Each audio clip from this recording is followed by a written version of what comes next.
I'ma win any type of way. That's a parlay you could take to them. I'm having that aura, I got that glow. They hate it worse when they know that you know. Walk in the room like I'm covered in gold. I used to suppress it, was about to implode. I used to suppress it, was about to explode. Sore thumb in the room everywhere that I go. Black sheep for the fam, used to think something was wrong. Took a little time to realize I was chose. Took a little time to realize I was special. Ever since birth, been a cold under pressure. Wanna be great, gotta do a little extra. That's why I grind with obsession. Everything about me irregular, everything about me is pressure. Maximum effort, no box left unchecked on the checklist. No stone left unturned, mash on the gas and etc. Or farming hoe, I'm up in rank. Step in the room, they paved the way. I get treated like a milli tank. Southpaw like I'm really tank. I do things that they really can't. What's good? What's good, YouTube? We are back, man. We are streaming live from Souls of Thought in the Raw Society. Y'all know I had to bring my boy, Mr. Monetize. Hey, what's good, Classic? Classic. What up, Yes, Souls? sir. Ready Good, to rock good. and roll, man. Ready to rock and roll. Feeling good. Yes, sir. We already got the faces in here, man. We appreciate everybody coming in there. I will tell y'all it's going to get spicy and hot tonight, so we might not get to all the comments, but we will get to the good ones. You know what I mean? So go shout out to the fams first, man. What's good, Tez? What's good, Skull? What's good, Plug? 333. Well, I feel like we ain't seen each other in 3 years. What's good, Plug? Jen, what's good? What's good? Who else we got in this thing? We appreciate y'all chopping it up in here too. I love that. I love when the fam talking, man. What's good, Roxy? What's good? Conversation with Soft Rain. And then we got a couple new ones in here. What's up, man? How are you, Miss Chanel? Thank you. I know I seen you on Classics channel as well. Appreciate the support. I think you're gonna really enjoy tonight's show, man. Just want to let y'all guys know, man. It's a lot of positive things going around, man, in the Raw Society Coalition, man. We ain't gonna say too much, man, but silence is better than saying anything at all. So, man, as you see scrolling below, February the 13th, Darren, Illinois. Shout out to everybody who's been buying tickets after watching Classics live. Yeah. Classic. Tickets going crazy. So, everybody, man, we appreciate y'all for buying those tickets, man, especially all our what y'all call it, Chi-Town. What y'all brethrens? What y'all call it out there? Chicagoans. Yeah. Appreciate all y'all, man, for getting those tickets, man. We appreciate everybody in that thing. See? Yep. They already in that thing. Yep. Classic. Yep. Hey, I'm telling y'all, man, it might be standing room only February 13th. You know what I mean? It might be standing room only the way it's looking, man. But we appreciate it, man. What's up, Tristan? Tristan said, y'all be safe, man. We gonna always be safe. Yeah. But February 13th, man, we'll be on the west side of Chicago, man, at Darren, Illinois, in the Q Bar. We're gonna be live. Myself, Classic, our other SWAT. We got Uncle Plug at Uncle Plug TV, Conversation with Soft Rain, and our boy, you know him, Tez at the Tez Down. And as you can see in the comments, guys, Rain already put it in there for us. Make sure y'all hit those links, man. Get over there. We also got a Discord that y'all can join. Y'all can chop it up with us real time, just like you texting your family every day. So jump in that Discord with us as well, man. Let us know your ideas and what you want to see. But yeah, we're gonna get to this thing today, man. Yeah, we're gonna get to it. We're gonna play a little classic while everybody getting in this thing. Make sure y'all hit your likes, man. Make sure y'all doing all the right things you need to do when we do this housekeeping. But we're gonna start off with a little classic, man, and we're gonna get right in there. They don't like it when you got that glow. And one thing they hate worse than you having that glow is when you know you got that glow. They don't like that. They don't like that at all. So give them a reason to keep hating on it. You know what I'm talking about? Yeah, or farming hoe, I'm up in rank. Step in the room, they paid away. I get treated like a milli tank. Southpaw like I'm really tank. I do things that they really can't. Envious, cause they really ain't. I'ma win any type of way. That's a parlay you could take to the bank. That's a parlay you could take to the bank. Know some people I love, put some smut on my name. I'ma still love them the same. I'ma love them from outside of the frame. I'ma love them from outside of the pain. That type of hate don't belong on my paint. That type of hate don't belong in proximity. Lord knows I love to match energy. Won't smoke, I know the back chimney. No hope with me once you an enemy. Well trained, I break you down clinically. BTA is my ministry. Laying that belt, laying that leather. It ain't no picks, it's with whoever. Ain't gotta like us, but you gon' respect us. Before I be soft, I'd rather be deadly.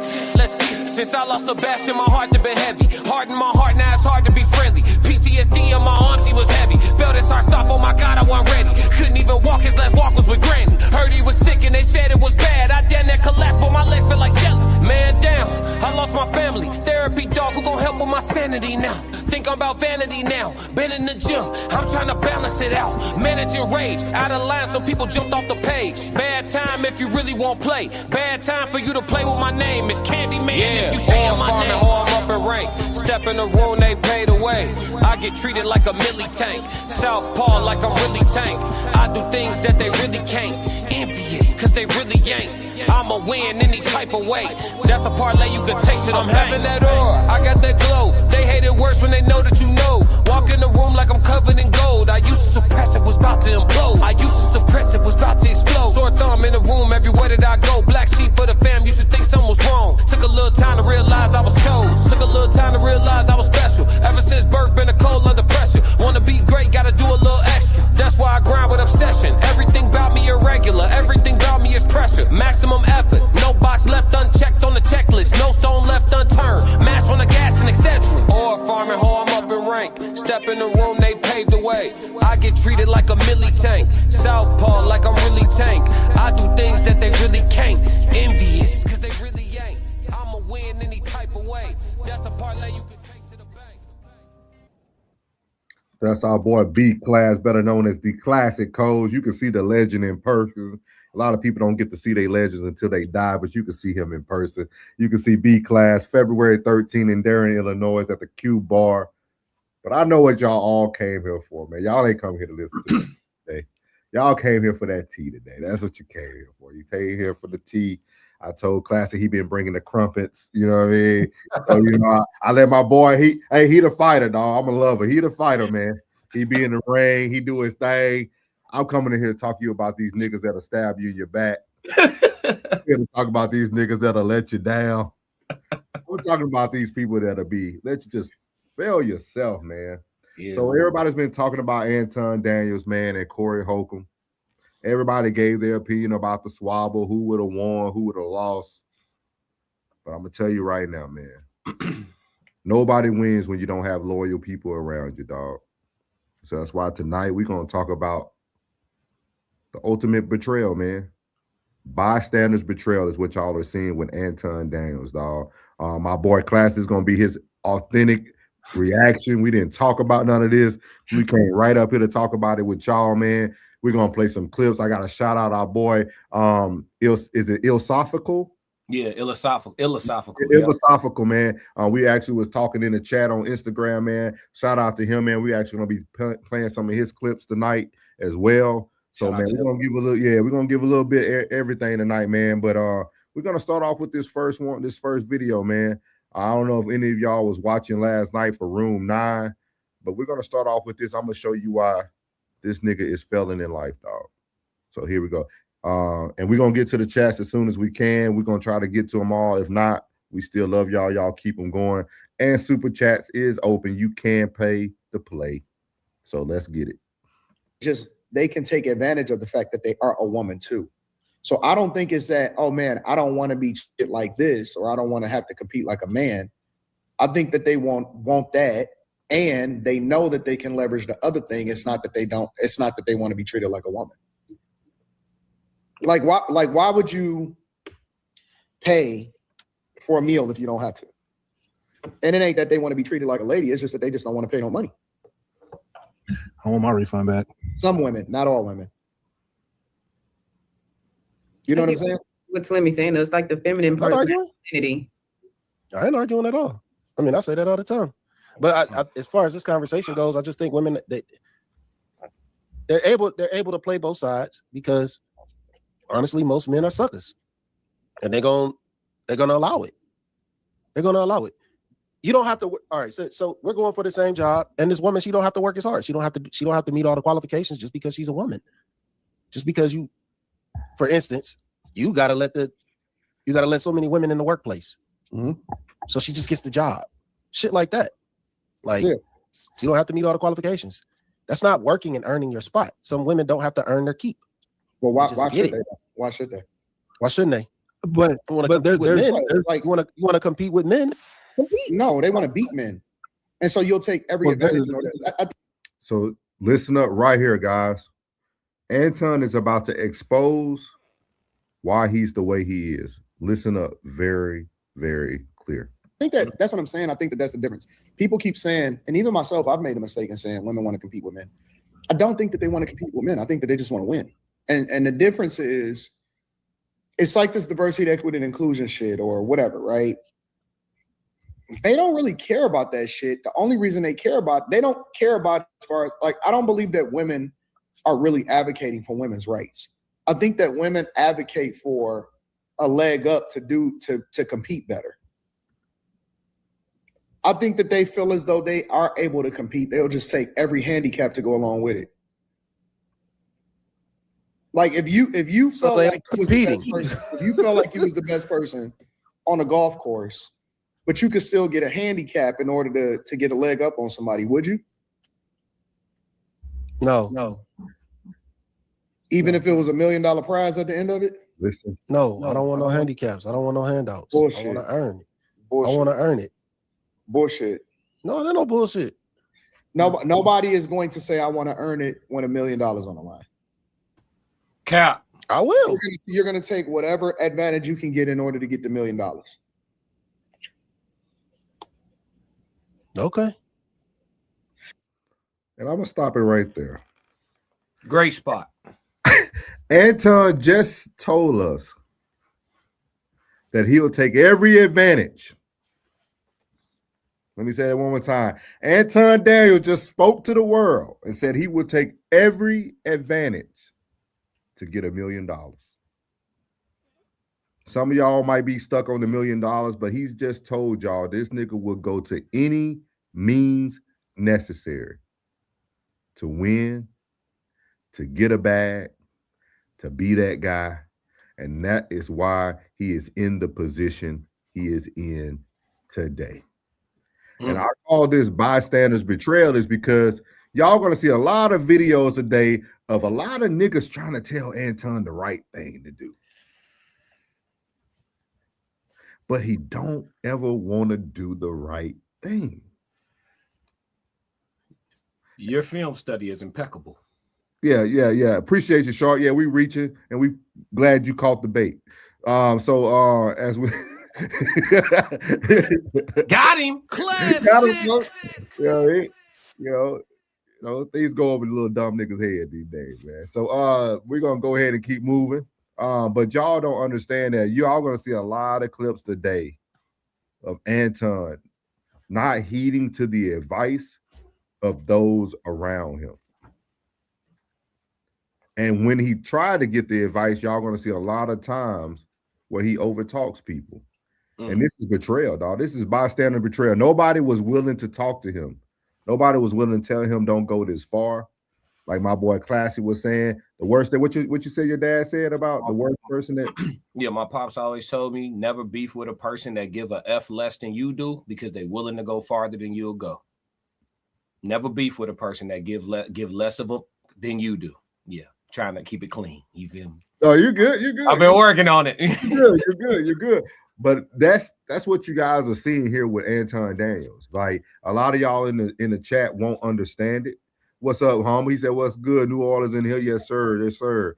Louisiana. What up, baby? Yeah. So a lot of people don't understand that Anton just told everyone why he makes the moves he makes.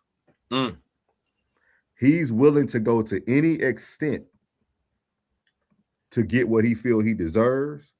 He's willing to take any shortcuts. He's willing to put his daughter on the line. He's willing to put his wife on the line. And we're going to keep chopping this up because Classy made a good point, man. Nobody was really calling him out, dog. Nobody's really calling out what's really going on here. And that's what we're going to do here tonight, myself and I know. Put up on his end. But we're going to cut up a lot of film tonight. This is a film study, man. So if you don't watch sports, if you ain't a person who likes to understand why the game didn't really go the way it should have went, this might not be the show for you. But if you somebody who really want to understand psychology, you really want to understand what niggas go wrong, we're going to play all the film for you today. That first film happened yesterday. That was yesterday? It was yesterday. But we finna go all the way back to the beginning. In the beginning. So what you got to say before we move on, my guy? I think I mentioned it. I mentioned it on my stream, but I'll mention it again here for sure, is that, you know, I've always took the position that people who are overly about money, I don't trust them. I always said, like, this is a question that I ask people just to measure who I'm dealing with, not to judge them, but to measure, right? I always ask people, if the richest person on the planet Earth came to you with a blank check and they say, write any number on this check you want, you know, for whatever your reasons are. You ain't got to explain it to me, right? Whatever number you want is yours. You know what I'm saying? How people answer that question, it just gives me an understanding of who I'm talking to. That's all. That's all. Not. I'm not trying to say I could prejudge them totally off none of that, but I've heard people say 20 billion. I done heard people say as little as 10K. I done heard people say, you get what I'm saying? So when you ask that, but the 20 billion people, the 100 million people, the quadrillion dollar people, you got to watch them real close, bro, because everything for sale. They loyalty, they integrity, they dignity, they pride. You know what I'm saying? They'll compromise everything for sale. You feel me? When money is just absolutely first for you. You know what I'm saying? You put your family out there on the ledge. You feel what I'm saying? And then look, for the sake of money, back out the blocks when it's time to protect them most. We'll get to it, I'm sure. I don't know what the film, I don't know what all the footage is that we got to tap into. I'm sure we're gonna get to it, but you see what I'm saying? So yeah. Anytime people start talking about money, and that's all the conversation, that's the top of all. Yeah, but what about the bread? Everything spin back around the block to the bread. You just got to watch them real close. That's all I'm gonna say for now, because I'm sure we got a lot more to get to. Yeah, we got a lot of film. What's good? My Louisiana guy, he said questions will be answered with just a few questions from me. Yes, sir. Y'all gonna see a lot tonight. We're gonna show the playbook tonight. We're gonna show the playbook. My boy in the building, Plug, said he chose to go against a man who talked ish about his own family. What the F did you think he would do or wouldn't do? Think, nigga, think. Hey, he said he spoke on Kevin Hart's $1 billion deal for his name. Hey, none of that's important tonight, guys. We're gonna stay right here on Anton. We can't take any of the pressure off of Anton tonight. What's up, Sonny? What's up, Sonny? Welcome in to Sonny. So, y'all, we're gonna take y'all back to the beginning to knock out this playbook. You know, because sometimes you got to know what the defense ran the game before. You got to know what the offense like, the favorite play. So we're gonna start right here, man. We're gonna start right here. This is the aftermath right after Anton leaves the Corey Holcomb show. Pay attention. I'm gonna have to call out somebody I really don't want to call out tonight, but I'm gonna have to call them out. Uh-oh. We knew you was coming. What up, though? What's happening? I'm still setting up. I'm just getting into the hotel. Okay. What do y'all want to know? Go ahead, get your questions out. Man, I told we should already had the conversation rolling, man. Y'all waiting on orders. Anton would have wanted you to have the conversation rolling already. Do I have 40 minutes? Okay, I got it now. Share my screen. Let's get it started. All right. Give me a second. I don't know what it looked like from everybody else's perspective. I can show it to it wasn't no air. We waited. We didn't even look or nothing. People were telling us you ain't look. Oh, they even I saw the whole thing from beginning to end. I don't need no replay. Focus, because I know at the end of the day, he want us to focus over here. Okay. I put it up. I'm telling you, man. All right, here we go. I would suggest everybody once that stream in. I'm just saying, I ain't heard you talk about white men since you've been up here. You ain't been listening. You ain't been listening. I've been listening to you. No, you haven't. I hear you taking you don't have the capacity to be able to listen because you're too busy. No. You got me wrong. You're too busy. My capacity that you just criticized, that's an opinion. Here's the fact. Have you seen something about Caucasian males and how they destroy this nation? Well, what did I miss? Let's slow down because you talking loud, but you're not saying a lot. No, you talking loud, and you still talking around. What did the Caucasian male do to America to bring it down? I'm not getting into that. You dancing around it, and that's why I lose respect for you when you start dancing and kissing Caucasian males' ass. Here you go, right here. Don't do that in front of me because I'm not an ass kisser of nobody. Yes, you are. You suck the dick of black people right now. You doing the easy shit.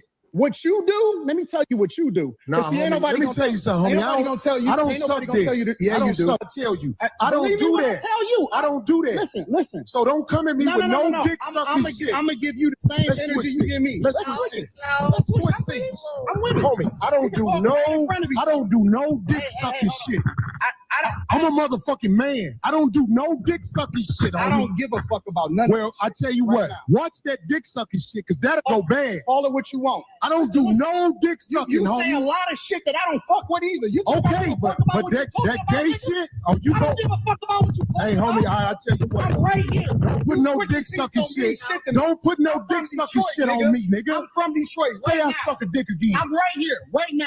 All right, that's what I'm saying. I'm gonna respect you. Dance around it. Dance around it. No. I don't do no dick sucking shit. I'm gonna respect you because it's your platform, and I flew out here to have a conversation. We good. But you're not closing up on me. Yo, we good. I did already. I don't do dick sucking shit. Put the microphone right now and going up. Hey, I don't give No, sir. No, sir. Homie, you just running your mouth. I'm not.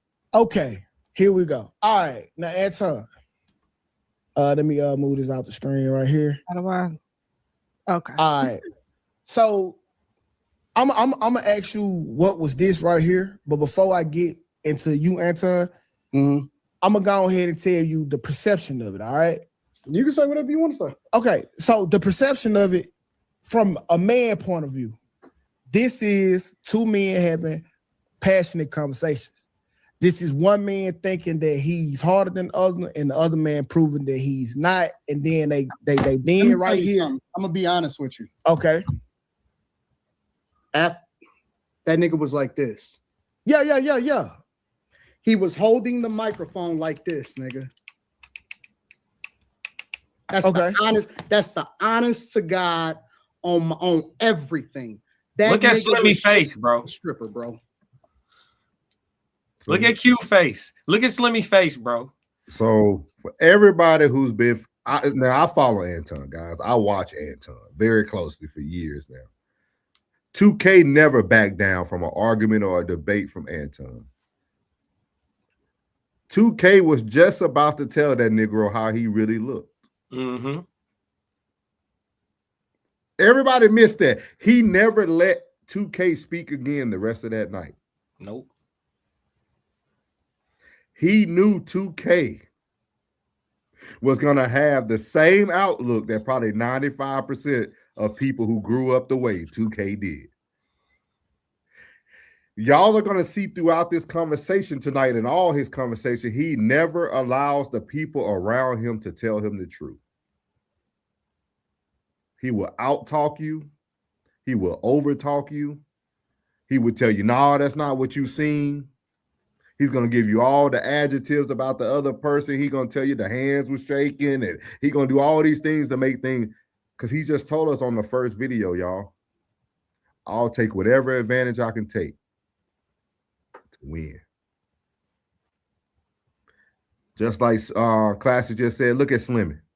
Look at his face. You couldn't pause that on a better face if you tried. That looked like a face saying, nigga, you lied. Yeah. But all these people up here, before I let Classic cook, all these people up here, dog, this is bystanders betrayal. That's why I say a lot of people, this is going to go over your head. But I used to use this analogy for a lot of people, man. The worst thing you can do as a general is to go into war, fire, get contact, and you turn around and there's no troops to be found. Y'all are witnessing a general who has been scarred, who has been damaged, and his troops have retreated. They're no longer taking up for him. They no longer talking about him. They no longer willing to. 2K don't even want to argue, dog. If y'all watch Anton and any of the shows, dog, 2K will argue about the littlest thing, dog. Black people living in Mississippi. They'll go 3 hours talking about niggas living in Mississippi and what cars they drive. But the night that you got manhandled, you won't let this dude speak a word. Because you knew 2K was going to give you the reality check that you didn't want. This is bystanders betrayal. I'm telling y'all, y'all going to look back at this some years from now and be like, yeah. Because I'm telling y'all, the general armor has been chipped. and his troops are nowhere to be found. He ain't got no bandages ready for him. They ain't got no blood clot for him. They don't got nothing for him.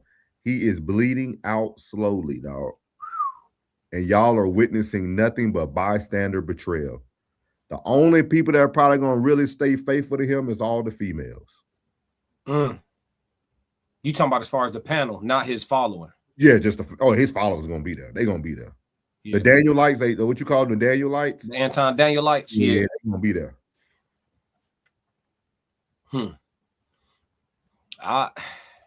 Listen, man. I think I covered this footage already, but I'm disappointed in more than 2K. I know that's your boy. You know what I'm saying? I'm gonna be real, bro. Like, I'm disappointed with more than I'm disappointed. The first person I'm disappointed in is Molly. And I am and I'm not. Well, so okay, I'm disappointed, but I'm not surprised. Okay. Molly about that bread. So that's why I'm not surprised, because I heard he pay well over there. So I'm not surprised because Molly about that bread. Molly make it clear she about that bread. So I'm not surprised, but I'm disappointed because Molly is the one female where if she spoke against him, because she never, ever, ever do, I think he truly would take heed to it. Yeah, I think he truly would take heed to it. Damn, Molly telling me, Molly offering me correction. Molly missed to come to back. Listen, all the streams I did this week, I thought Molly was going to show up if anybody showed up in my chat. If anybody from his panel showed up in my chat, it'd be Molly. It'd be Molly. Molly would come in there and drop $100 super chat. You see me talking to you, nigga. You know what I'm saying? Molly ain't give him no nothing. He handled his business. What? Not you, Molly. Molly the quickest to call these dudes gay. Molly the quickest to say these dudes don't protect their manhood. Molly the quickest to talk about niggas that's for sale out here. Molly the fastest, you know what I'm saying? And he's exhibiting these things. Yeah. So where's that energy for time? I was disappointed in Slimmy as our local registered crash out. Where was the energy, gang?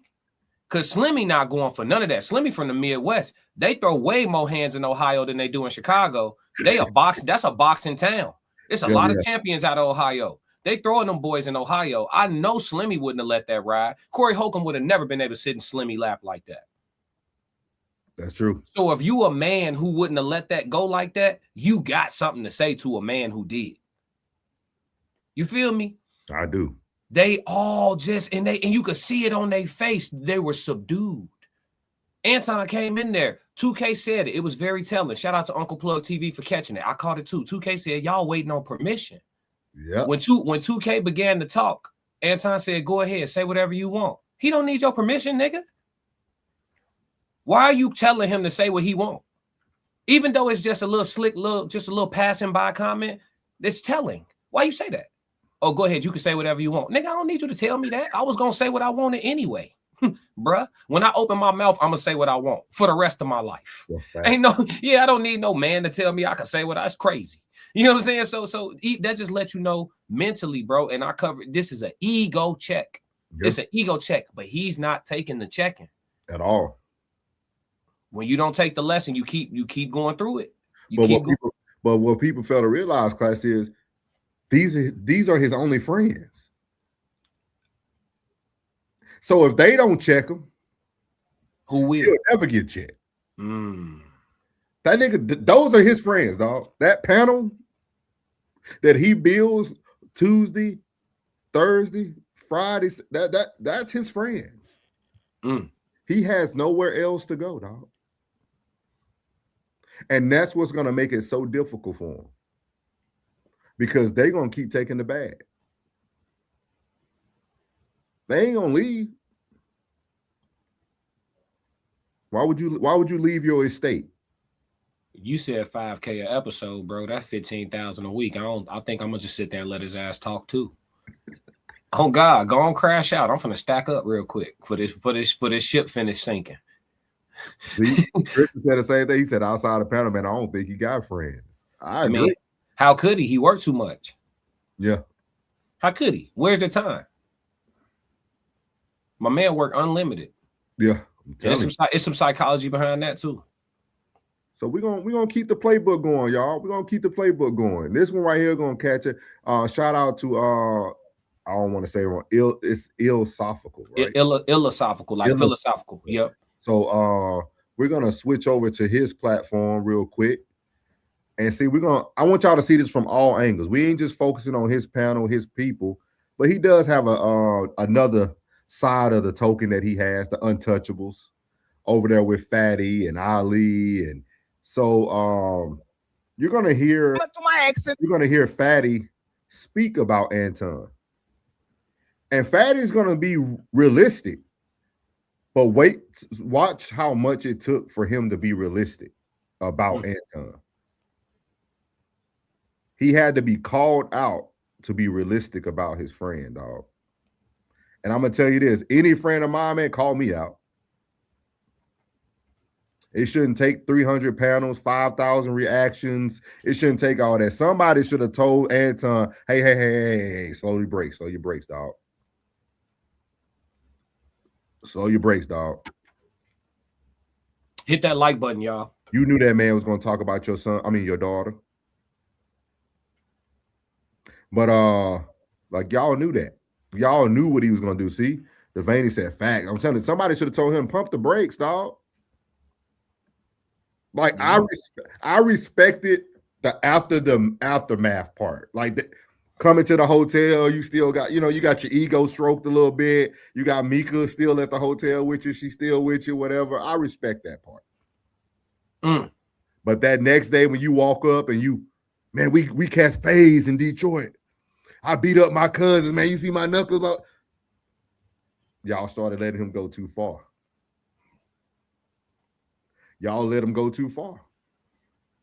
If he would have kept his comments from just that night, y'all would have never heard again from Corey Holcomb about Anton Daniels. Ooh. I can guarantee you. Corey would have left it where it was because he said his piece after the show. Corey went another, hour and a half, 2 hours? Yeah. He gave his piece. You even did a great piece on it, showing the aftermath of what Corey said that kind of broke everything down for everybody. That's what I don't think people understand. It's like, dog, sometimes you got to understand, hey, you won. You won. Y'all both won. Y'all both came out unscathed. Nobody had to get two-piece. Nobody had to get locked up. Nobody had to do a lawsuit. But you chose a route that you know you shouldn't have chosen. Mm-hmm. And I keep telling everybody, we talked about this a few months ago, man. I told you everybody, it's content versus reality today, y'all. And it's going to be a lot of content creators out there getting a lot of reality checks. Slide up on the wrong content creator. It won't be friendly. Nope. I'm telling y'all right now, it won't be friendly. Don't take these smiles, these laughs, these jokes. I'm telling y'all, it won't be nice, dog. Stop. Keep creating be a creator, but don't create chaos.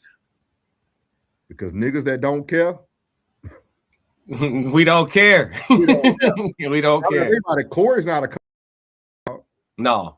He's a comedian that chooses to talk once a week on Tuesday. Yep. One time a week, dog. Rest of that, he on the road. He making money, hand over fist. Mm-hmm. Those are not the people that you want to have this pissing contest with, dog. Because Corey life is going to look the same with or without YouTube. Let me say that for everybody in the back room. Corey can be off of YouTube today and be the same Corey Holcomb tomorrow. That's the benefit of standing on your integrity. You know what I'm saying? Yeah, you don't have the high ceiling of potential to make $1 trillion, right? Because speaking your truth ain't gonna get you that type of money. But whatever your earning potential is stabilized because it's built off the back of you being you. So it won't fluctuate. So let's say Corey getting $250,000 a year. He gonna keep making that till he pass away. Because all he got to do is keep being Corey. His brand is him authentically. I'll take that. Yeah. I'll take that. Instead of 100 million and you don't got freedom of speech no more. Or instead of 200 million, but you can't protect your family the old fashioned way. Because I promise you right now, man, somebody say something about my mama. I promise you we gonna figure out a way to set it up. We gonna figure out a way to set it up. I promise you that. I'll come far and wide and I ain't gonna go to jail for it. We gonna sanction it. I will pay you to fight me. You gonna stand on What that was you just said about my folk. Yeah, I promise you that. Yeah, the old-fashioned way too. Ain't no, I'm calling a lawyer and I've got advisement. I don't need no advice on this. I don't need no advice. I don't need no advice. You played, and you played wrong. You play wrong, you lay wrong. You feel what I'm saying? That's just ain't no, all alleged, of course, for content creation purposes and entertainment, obviously. All of this is lies. I'm just being entertaining. But I'm just saying, though, you got to have a set of principles. If you don't, what you around here for? Why are you even here? But he just told us he don't have a set of principles, y'all. That's why that first clip was very important. That first clip is laying the groundwork to understand that when a nigga tell you that they'll take any, the word any is very important. They would take any advantage to get what they need. So welcome, Anton. You found another nigga who would take any advantage. Also what was telling though? Yeah. In that interaction in the first clip, he said, I think that women just want to win. They were talking about tactics of women. Yeah. And he agreed that he would use those tactics. They were talking about the tactics of women. And he thought it was a great idea. Hell yeah. Keep that in mind. He just told you quietly, I'm a bitch. Sorry for the profanity, y'all. If the kids watching, I'm sorry, y'all. I know some people be having the kids around. You feel me? And we are going to drop the link tonight for everybody in here. We're going to drop the link after we cut up a couple more clips. We're going to drop the link. Want to hear y'all opinion about this bystanders betrayal. But I want y'all to hear something. I want y'all to hear the truth will eventually come out. So here we go. I will drop your neck. First of all, bro. I will mute myself again. Bro, first of all, I never called you no name. You came on saying, yo, you're a feminine man. I didn't call you no name. Rich, no, that's what y'all said. Bro, that's what y'all said. Oh my God. Bro, when I talk to people, my friends, bro, it's not even conscious. It's like my man talked to me, he from the South, I'm gonna mock him I'm gonna talk like he talked to me. It's a joke. But that's what I'm saying. You got in your feelings. You can't take a joke. I'm not, hold on, let me finish, Sean. Because now that shit phased nothing I'm saying. What I'm saying is you brought up me and said, yo, why don't you leave this space alone? Why don't you leave this shit alone? Don't deal with this space if you're gonna talk about it. Tell that shit to Anton. Because if you don't like black men, hold on, bro. Because I was really responding to Fantastic. I was just using your example as an example. But since you got such in your feelings, you are being passive aggressive, bro. Let me finish my point. I'm going to mute myself again. I was using your point as an example to respond to Fantastic. You made a point about I need to get out of something that I don't want to fuck with. Great. That's a fair point if that's what you think I'm doing. I'm not, but that's your point. Cool. So I'm reversing that and putting it back on Anton. If he don't like black culture, and if he don't like black men, and if he think black men are stupid, and if he think black culture is negative, leave it alone. Don't have black albums behind your background when you go live. Don't have the Chronic on your wall and the Fugees album and the Wu-Tang album. That's somebody that's trying to appeal to black men and black interests and black culture. Don't have a bunch of Jordans behind your wall. Don't try to have this aesthetic as if you're really a part of that. Even when him and Corey got into it, the first thing he says, yo, I'm from Detroit. That's some black nigga shit. When you rep, that's repping your hood. That's saying I'm from this place. These are all black cultures, colloquial expressions that at the same time he tries to shit on. So I brought your point up to prove that if you could say, hey, if you don't like something, leave it alone, you can say the same thing to him. That's all I was saying. Okay. Y'all heard that, right?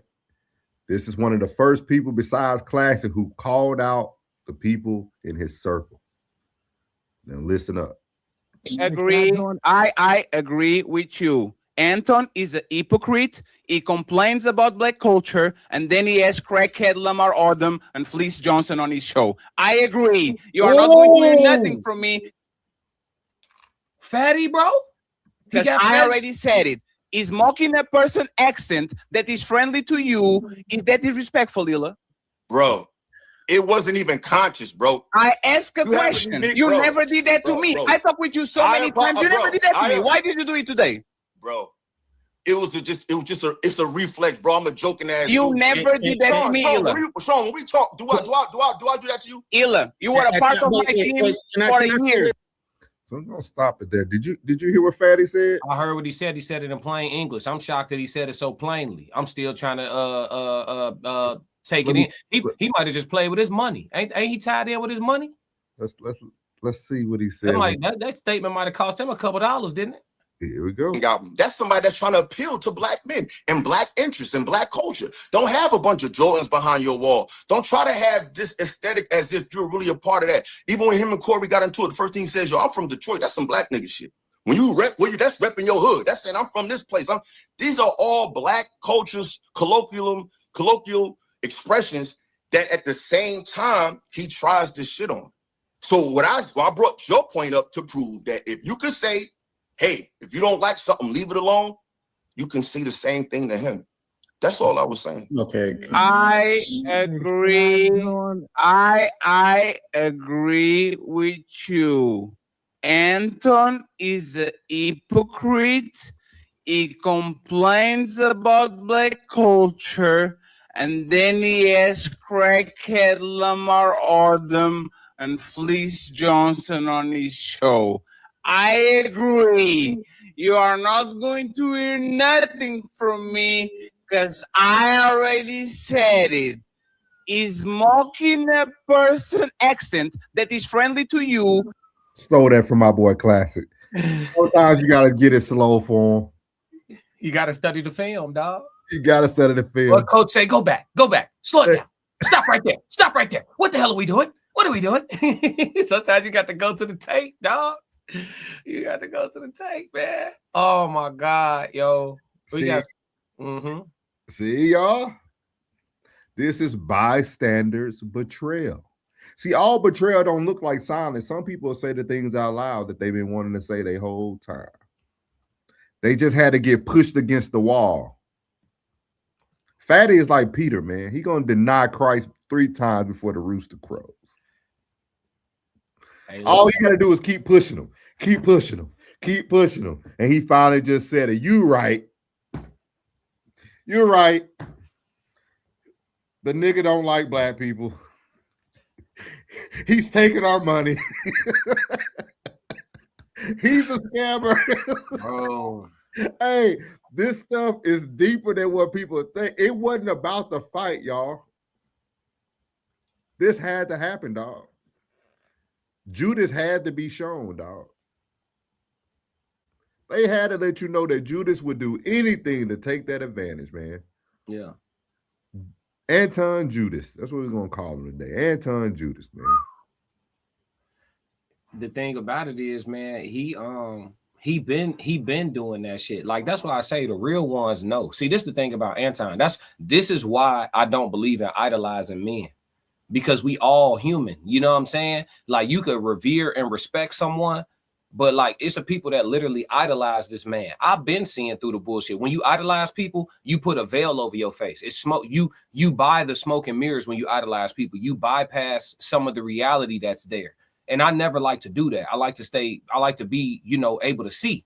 So I don't idolize people. But for those who have, I see from my comments under all my streams and stuff, like these people that's trying to defend it, it's like some of this stuff you just can't defend.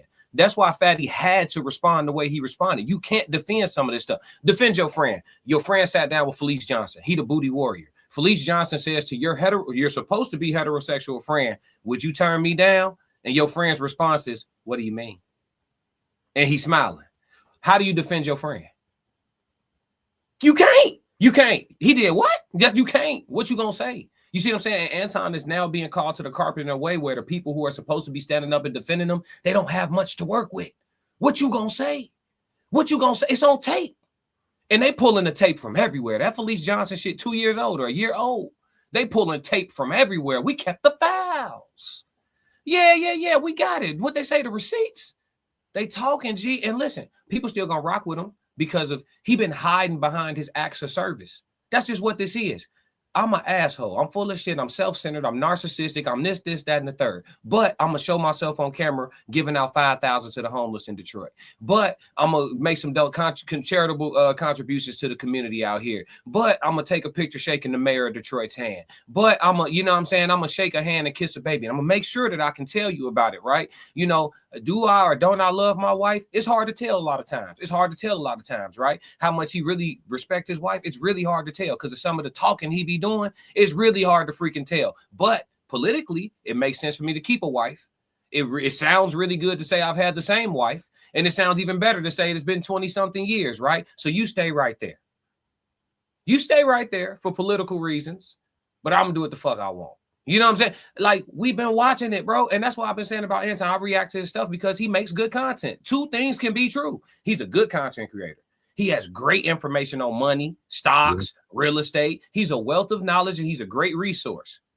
He also ain't with us. He ain't with us, y'all. Hey, y'all. He ain't with us, y'all. Everybody that got the melanation, he ain't with us. I can learn nothing from your ass. I cannot talk to you no more. He ain't with us, folks. If a race war were to hypothetically break out in this country tomorrow, I could bet money Soft Rain gonna fight with the blacks, and I can't bet no money on who Anton finna fight with. If it was down the middle, the blacks and the whites is fighting. Everybody in between got to pick a side because the shit going down in the streets. And being neutral ain't safe. Everybody got to pick a side. I don't think he coming with us. I don't think Anton's coming with us. What Tristan say? He got to be my brother for real, because I literally was about to say all this. His community support is performative. Yeah, bro, he hide behind acts of service, bro. Acts of service don't negate the true disdain. Acts of service don't negate the true disdain. That's a lyric from one of my songs. Yeah, it doesn't. It doesn't. He don't like us. He don't like our ways. He don't want to try to help for real. He want to look. He want to be down. He's essentially what he's doing is what's the word? Not benefiting, not profiting, exploiting. Oh, exploiting. He's profiting off of black exploitation.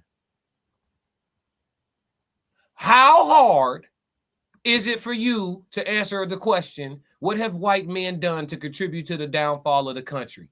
Nigga, you could have said one word. You could have said slavery. How hard is it to answer the question? It's a But he didn't believe in that. He said slave. Yeah. And then he stated a whole bunch of shit that was wrong about slavery.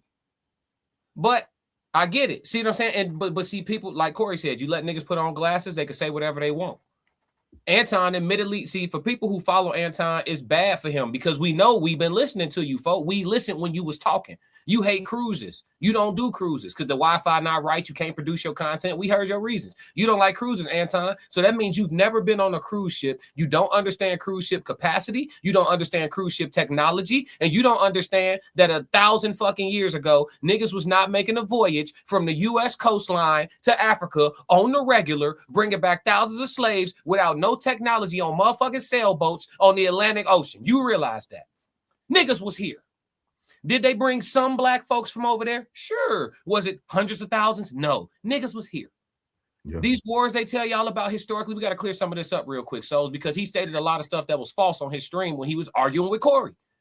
You don't even know black history for real. You only know social studies that they taught you in 7th grade public school or private school, wherever you was at. He don't even know true black history. Folks ain't with us. He's not with us. I ain't saying it's the death and destruction of Anton. I think his loyal followers still gonna run up his bread. He's still gonna be able to check his bag. Good for him. Like he say, I'm never against somebody being able to provide for their family. I feel the same. So get your bread. But we know you ain't with us, gang. You not. If it was down the line right now, which side would you choose? You ain't coming over there with us. And I believe you're gonna take your wife and your daughter with you. You're gonna, hey, we going over there. I can't fight with the niggas. You ain't with us, gang. You not. You scream. First thing you said out your mouth. Corey ain't tell you he was from Chicago yet. Corey sat in your lap. You start screaming, you from Detroit. Detroit can't help you. And from what I seen in my chat the last couple of days, Detroit ain't even riding with him like that. In my chat, Detroit was not. That nigga from Schofield. He from Chef. That boy from over off. Oh, they naming roads, intersections. That nigga from over there by the stop sign, by the goddamn. I'm down. He had me fooled, gang. Let a few thousand in the conversation and see the truth. I said, shit. And see, man, go on here. So Classic would tell y'all. I've been so Classic about him. You did. I had to see it. See, I already knew. Even when I talked about the confrontation between him and Corey, I told everybody, I'm not gonna talk about Anton. What Anton did is what I expected Anton to do. I never expected Anton to fight Corey, period. I knew he was going to be able to walk away in an Anton fashion. Mm-hmm. I knew it. You know what I mean? Like I knew it, dog. I'm sorry. I'm shoot. He said ignorant conversation. I'm trying to. It's okay. Don't worry about it. I know. I just know we dropping a link at some point, so I just want him to stick around. I ain't want to cut off your wisdom, but we are dropping a link more. So please stay. Stay tuned. Yeah, please stay. Stay tuned. Stay tuned, man. She said you can't fool the intuitive. No, not the intuitive. I've been called it. I remember. See, y'all don't know me and Classic. You know, we just linked up this year, man. But like I used to tell him all the time, like, bro, I follow Anton. I was even a bag chaser. I done donated to the bag chasers before to get the knowledge I needed to do to get where I am today on this platform. Mm-hmm. The man knows what to do. But you don't always have to support. You can support without really supporting. Because that's what Anton's doing to black people, right? Because a lot of his followers are black. Like, y'all act like this man, even though he against black people, probably 95% of his followers are black. Mm-hmm. So he still profit off of the people that you guys say he doesn't support. Salute to you too, boss, man. Welcome in. Before we get to some of the comments, man, I want to get on this last clip for you guys. It goes right into what my boy Classic was just speaking about. I'm gonna tell y'all something today. This was him begging to the congregation, wanting everybody to feel bad. But what y'all really finna witness is, this is what a black man sounds when they're actually searching for white privilege. Let me say that again. Y'all are about to hear what a black man sounds like when he's searching for white privilege. Everything he said, y'all can't tell me y'all ever heard a nigga talk like this, period. Even in the most sophisticated one, you never heard him talk like this. Are going to have to figure out what else to talk about once this whole thing dies. And he was talking about us guys, the little content creators that keep talking about, you know, he wanted to throw a shot in there before. And that's the other thing about this nigga. See, this is what made me mad when I watched it. I got really watching this because he threw a jab to everybody who's talking about him on content. But then on the backside, you're going to plead for help. What type of nigga does that? He ain't a member of my tribe. Just listen to him, y'all. Listen to him talk about his son. I mean, his daughter. My bad, y'all. Down. All right, but let me get to exactly what it is that y'all want to talk about. So, of course, I'm familiar, and of course, people were sending it to me yesterday and all of that, right? They were sending me everything that was being said about my daughter and my wife and all of that stuff, right? And so the thing that I try to tell people on a regular basis is this: never, ever, ever, under any circumstances, let your emotions make you make illogical decisions. We are a thinking people now. We just saw that. We just watched footage of him letting his emotions make him make illogical decisions. It's on tape, y'all. It's on tape, like R. Kelly is on tape, like the Epstein files is on tape, like P. Diddy is on tape. We just watched them. You saw the tape. I saw the tape. He made the tape. She saw the tape. Tristan saw the tape. Lode saw the tape. The Lovely saw the tape. Sonny saw the tape. It's on tape. I mean, looking at two objects on the table, if I post salt and I post sugar on the table, you can't tell which one is sweet and which one's not until you taste it. Be careful. Hey, don't write that down, Ocho. That's between me and you. Ocho, that's just between me and you. Between me and you, class. That's just between me and you. Now, we are evolving. We are no longer subjecting ourselves to the same rules as the streets, as the culture, as the thing that we criticize the most. So I'm gonna just say this. I'm not gonna make it a long thing. I'm gonna be very, very clear, and we're gonna move on. I'm not gonna address it again. All right. So here's the thing. Since the beginning of time, I've always, my number one thing in life, above all, When I made the decision that I wanted to have a kid, and I said that I was only going to have one kid because I wanted to make sure that I poured every single resource that I could into the kid, right? And that is the purest thing that we can do, is that we can take care of our children. Our children are the ones that are our future. Now, I'll give you a little bit of insight for those of you that may not be familiar with my daughter. USA team, at different points throughout the year, she's usually ranked about number 2 or number 3 in the country. Junior Olympian, probably has close to over 325 medals, of which 200 and maybe 80 of them are gold. Has traveled across the world representing our country, and is probably the sweetest soul that I personally know. Now, of course, we can be a little bit biased because all of our kids are the sweetest things to us. Those of us that are in our kids' lives and that are participating in our children's lives. But a very, very accomplished minor child, meaning that she's still a child. And one of the things that I tell my daughter every single day is that I want you to stay in a child's place. I never want you to grow up too fast. I never want you to be out here doing things that you're not supposed to do, because you have an expectation on your life. And so the thing that I've always done is try to protect my daughter against the world from the world. And what this has shown me is that eventually all of our children, and she is still a child because she is an underage child, all of our children eventually will have to see how ugly the world is. All of them.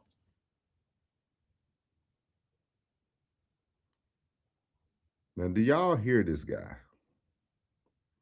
This guy is talking about how ugly the world is. He's talking about saving his child. He sounds like somebody like Johnny Manziel daddy trying to protect him before everybody seen his son doing a line of cocaine. Why does her medals matter? Why does her being an Olympian matter? Like, why does any of that matter in this point of view? None of this matters, guys.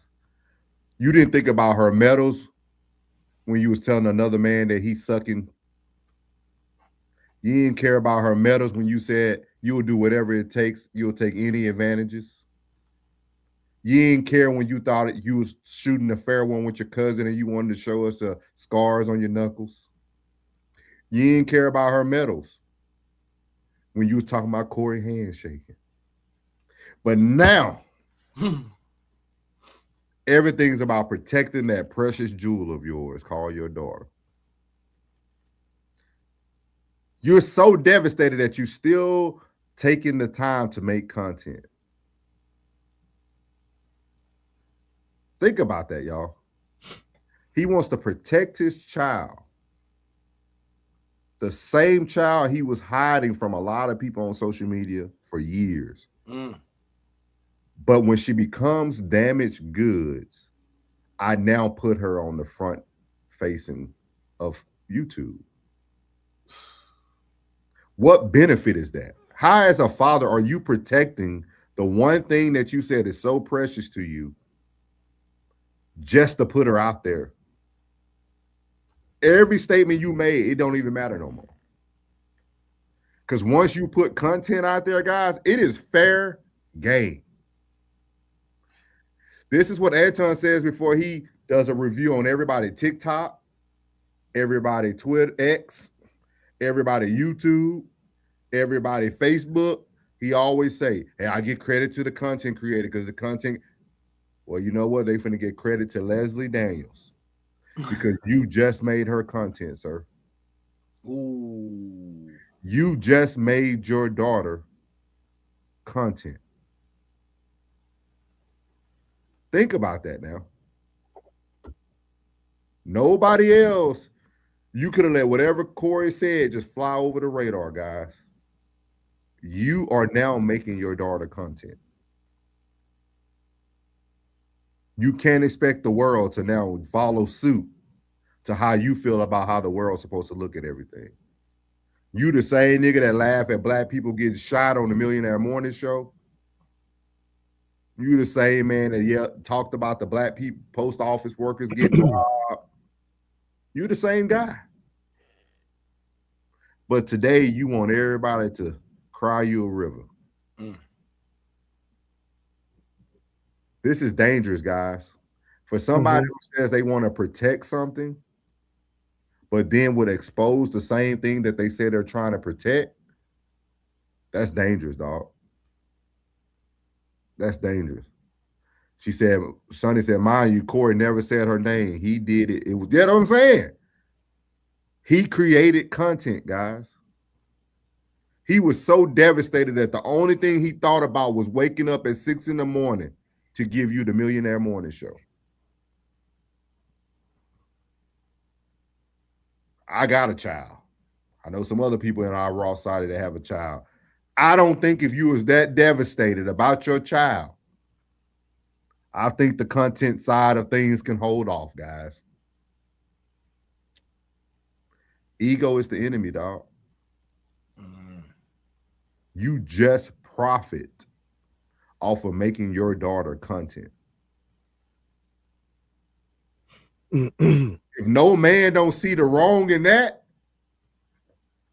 y'all could cancel all the Corey fight, the beef, you just made your precious daughter content to the masses.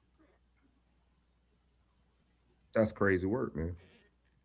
How you feel about that, Classic and Ted, before we move on to first and foremost, I do want to say I have no problem with you giving Classic for crashing out on him about his blackness. I've been coming at this motherfucker for months. I'm gonna take the credit for it. I'm the first person on the YouTube space to call him out for being a bitch ass nigga. I'm the first one, and I'm gonna call him out again. First of all, I will say this one more time for everybody else who's paying attention. You do not talk bad about my black people when I'm in the room, because you will get this version of me. You don't talk bad about my black people. And for everybody else that missed it, maybe y'all should head over to the Tez Down sometimes and wake up early, like the rest of us, and watch the show, and you might learn something. I've been put this on blast.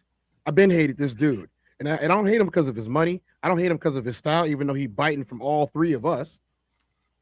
I don't hate him for that at all. I hate him because he don't like black people. I hate him because he tries to profit off of them. I hate him because I've been watching this for the last 3 weeks, even before he came on Corey's show. Even before that. If you look back, I got it pulled up in case we need a reference. When you look back, Ben called this out. I'm sick of this. I'm so tired of the fake messiah that comes along to profit off of people trying to profit. I'm so tired of it. How you gonna come on here every single day? Every single day. Hold on, Tez. Let me read my disclaimer, guys. Should have read this earlier before Tez got up here. But for our safety and ours and everyone attending, this is Souls of Thought channel. This is my disclaimer. This live stream is for entertainment and commentary purposes only. Statements made here are opinions, satire, and hypocritical discussion, hypothetical discussions, and should be not interpreted, again, not interpreted as factual claims.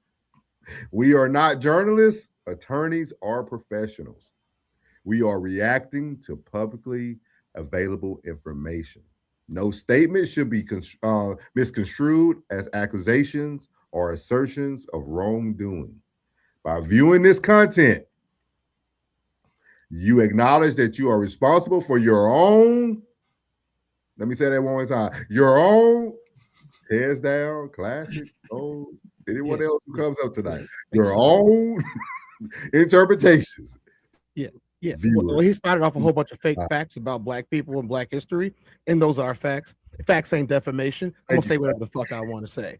So I'm gonna say it again. Corey, you did what you had to do. Thank you. Because if I would have been there, I wouldn't have been able to hold back. You don't talk bad about black people in front of me. You definitely don't misinform people and miseducate people. Talking about black people sold each other into slavery. When's the last time you picked up a book, you ugly motherfucker? When's the last time? When's the last time you picked up a book? You know what? I'm starting to get tired of all this coon-ass bullshit on the internet. I'm really starting to get tired of it. Black people are supposed to stand together, right? Like, you listen to all of the FBI and CIA alleged tactics of putting black people against each other by pinning Malcolm and pitting Martin against each other when they were never enemies. That wasn't a thing. Did y'all not have grandparents? Did y'all grandparents not go to school? Did y'all grandparents not march with them? Because if they did, they would have told you that's all BS. My grandparents did. They told me about all of it. Right here in Chicago. If y'all didn't know that, that's where, the Black Panthers got slain at, was, down the street from where we live. I'm just keeping it 100. You're talking about they were a gang. They weren't a gang. They helped their communities out. And you want to continue pushing this crap that these people. And so when a man walks up to you and tells you, you don't never say nothing bad about the white man, and you say, let's switch gears, let's stop talking about this, we're not talking about that one right now, we're going to talk about something else, and you're going to switch it to liberal white women. That's not what he said. That's not what he asked you. You have never, ever said anything bad about the people who have oppressed your people. Are you first generation Black in America? Okay, then how many of us are? Do I see you talking like this? No, I don't. So you definitely are first generation, not first generation. So somebody in your lineage, unless y'all are inbred bastards, which is also possible considering how ugly you are, hit the gym. Maybe you wouldn't have been so scared if you would hit the gym. I'm not going out my way, and I'm not going above and beyond. That's where I'm not going. I'm just not doing it. I'm settled in. I won't be traveling to any of those destinations. I'm just not.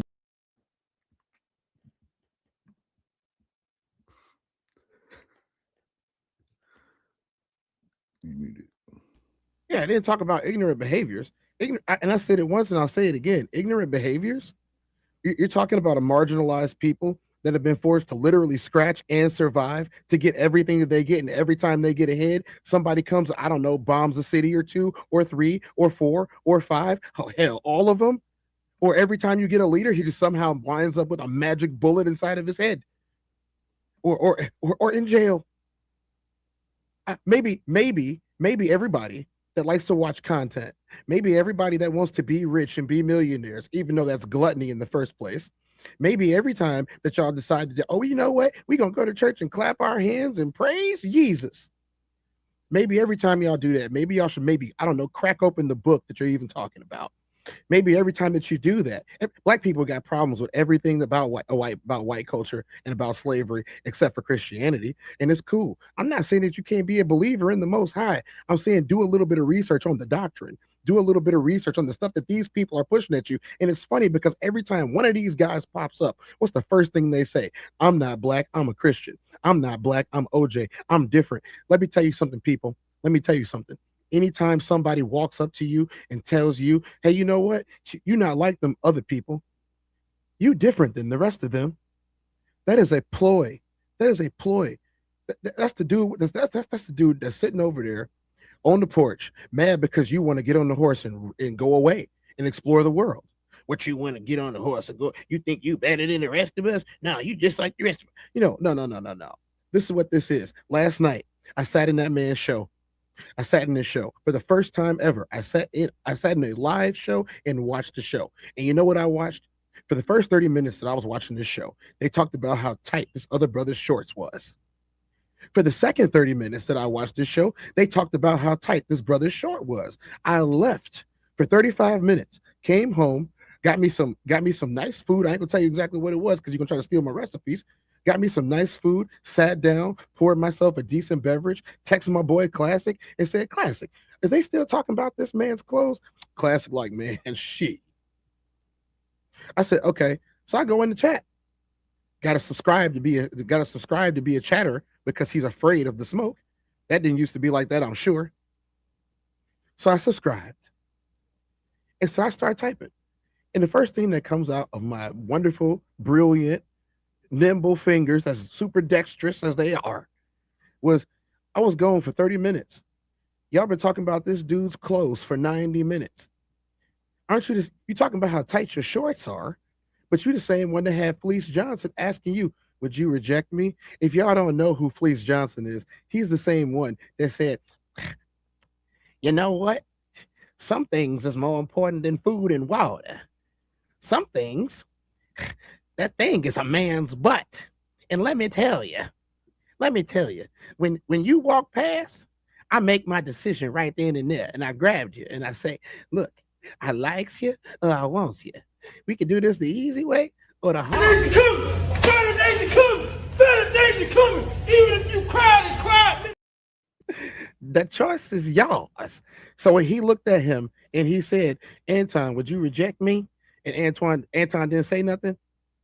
That was not a suggestion. He was letting you know you could do this the easy way or the hard way. The choice is yours. I would have looked at that man and be like, we scrapping. I'm gonna tell y'all this right now. I don't care who it is. I don't care if it's my best homie. I don't care if it's somebody girl. I don't care if it's a daughter. I don't care if it's a niece or some chick you brought for clout. It's exactly what he did. He brought her in there for clout. He brought her in there for backup. You do not talk bad about black people. Yeah, we got our problems. We're working on it. We're working on it. Yes, black people have their issues, but I refuse to have any one of you brown skinned, fake, non-skin kin folk bringing us down again. Hey, it was him, boss. That's what you sound like.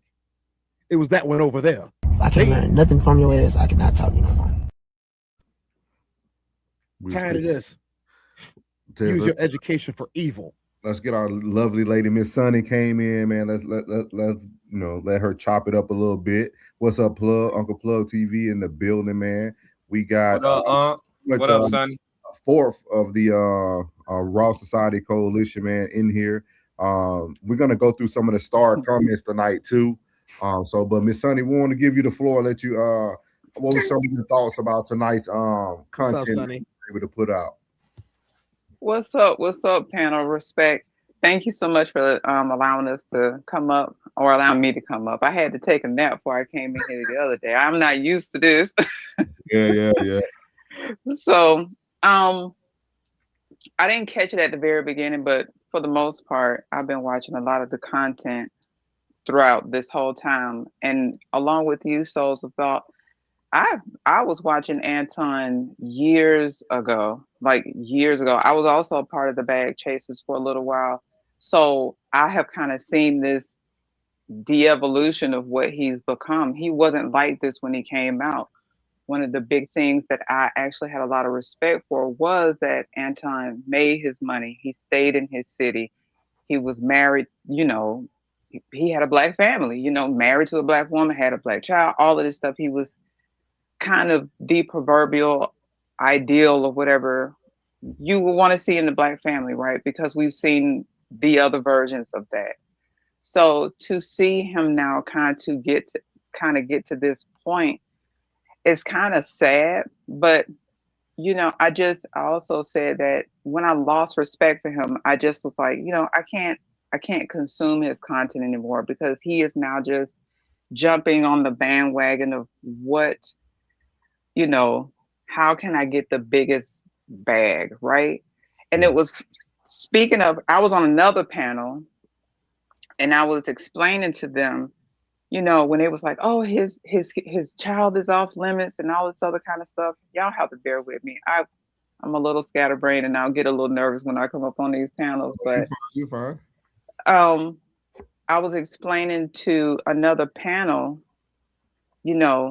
unfortunately, if you understand anything about combat, the rules of engagement under any circumstances, and I believe Classics mentioned that he was like a boxer, you don't get into a combat situation and go, it's just between me and the other fighter. I am only going to focus on his strengths and not his weaknesses. You're going to look and see, is he stepping? Does he wobble on his left foot? What punch has more power? This is the whole point of combat, is to observe your opponent, to see where their weaknesses are, to see if I want to defeat them or diffuse them, what is your weakest link? Because that's what I'm going to attack. And Anton not being socially aware of any of this, in my opinion, let me say that, he didn't understand the rules of engagement when it came. He didn't really study his opponent enough. He studied a thing about his opponent. Corey may not like the whole SD thing, but he did not truly study his opponent in order to go in and actually defeat him. He went in for a moment. So he was, and I was having this conversation with one of my friends, and I was like, you know, there's a thing about being situationally aware. You understand certain things from certain vantage points. You don't necessarily have to be in the street to understand street culture. You don't have to be a businessman to understand business. You just have to understand things from a certain perspective. And Anton just simply doesn't seem to get that, right? He is only looking at it, and I believe y'all mentioned this, he's only looking at it from the perspective of getting the bag, i.e. bag chasers, right? Yeah. Because I caught a clip and he was like, yeah, he was by himself and wherever he, I guess, stays at or films from, and he was like, yeah, I was just thinking, you know, with all of this, how much money am I going to make? And he was like, oh, I'm going to make about $1 million off of this. And I had asked my friend, I said, well, I want to ask the question, and I pose this to you all as the panel and as well as those in the chat. When you go out and you do a thing from an emotional perspective and you don't think about a thing, you have to ask yourself the question, how much is your pain or the people that you're going to cause pain worth? Because for him to get up here and now, like you all were saying, put his daughter as the shield and say, look at what he did to my daughter, and use all the legalese buzzwords of well, my minor child was harmed psychologically and all of that. And I said, Anton is going to have to take that L on that. That has nothing to do with Corey. That didn't start with Corey. That's not going to end with Corey. And if you understand anything about being a parent, you know, I'm going to only speak from the perspective of a woman. If you understand anything about that, when your child or when your family is harmed mentally, physically, emotionally, spiritually, or financially, that responsibility solely falls on you, because your actions caused the harm, not the person who said, I know how to get to your weakness and I'm going to shoot at your weakness before I shoot at you. See, he went around and sold wolf tickets for a whole week. And I said, Corey just took them little pebbles and he stacked them up in like a little pile. And he said, I'm going to just let them rock out. This is why I said Anton doesn't have any situational awareness. He doesn't understand the rules of engagement. He doesn't understand combat. He only understands chasing a bag.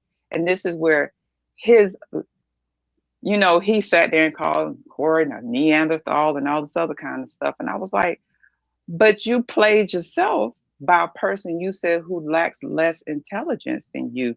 You the one that got on there and said you were a chess player and you did all of this stuff. And I am no chess player by any stretch of the imagination, but strategically, you would think if you were a chess player, strategically, you would have thought this out a little bit better, and you didn't.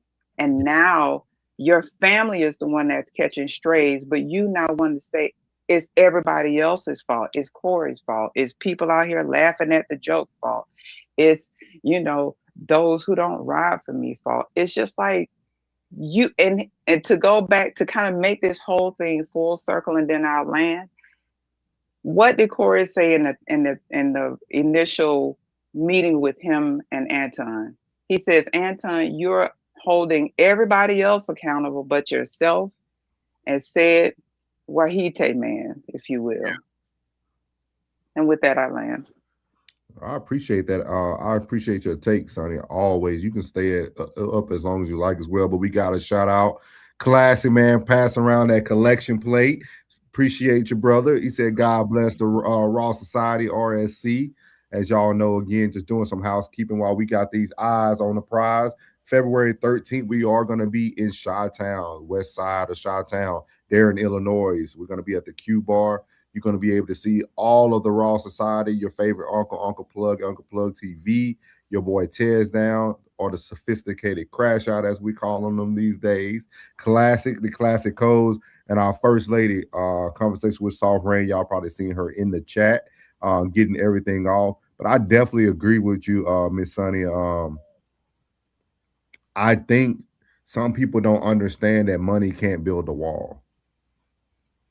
Like, I think we have to understand that money doesn't build a wall and it doesn't stop you from being touched. And Corey just only tipped the iceberg. He didn't really go hard. Like, we don't even know. Corey might go and get a whole comedy show segment about his daughter. Like, we don't know what's about to come out of this. Like, he just tapped a little bit of the platform. He ain't really hit him hard yet. So we'll see. I think he backed down now. I think that whole rant on the Millionaire Morning Show was his way of saying, hey, you got it. I think he even said it. Like, you won. Oh, no, it was his Room 9 night show. He said it, you won, Corey, you won. Like, so. I'm going to tell you this right now. I don't care if he backing down from Corey.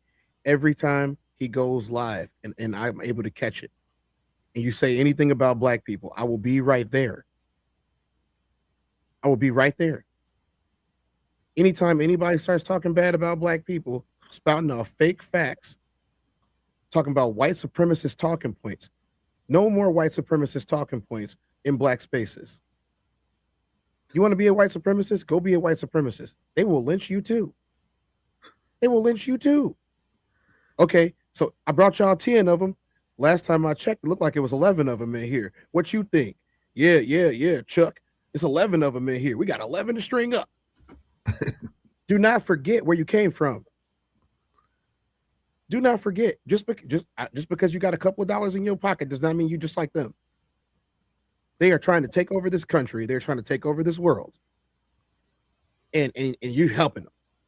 Put money in their pocket because they feed you the scraps off the table. You are despicable. And everybody like him is despicable. What you gonna do about it, Tez? This right here, letting everybody know the fraud that you are.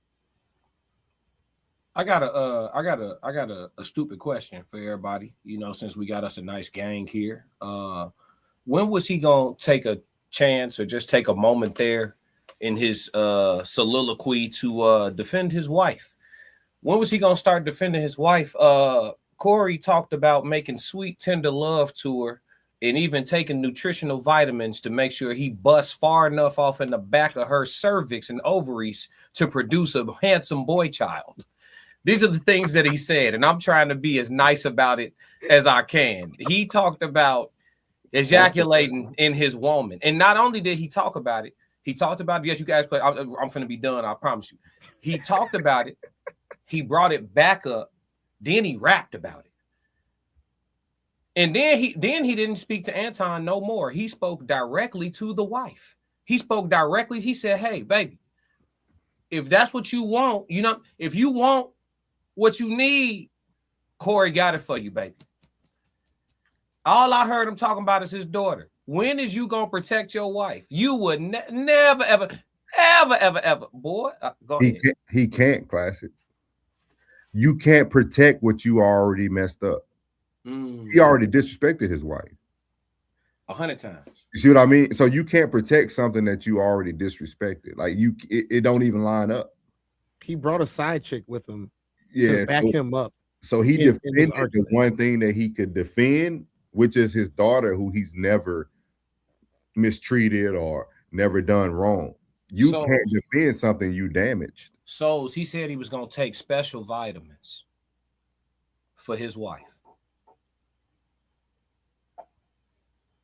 Y'all go ahead. It's popcorn I call style. him Futon Daniels because he folds up. What up? Man. That's Futon Daniels. He folds up. You could never tell me that about my chick. Never.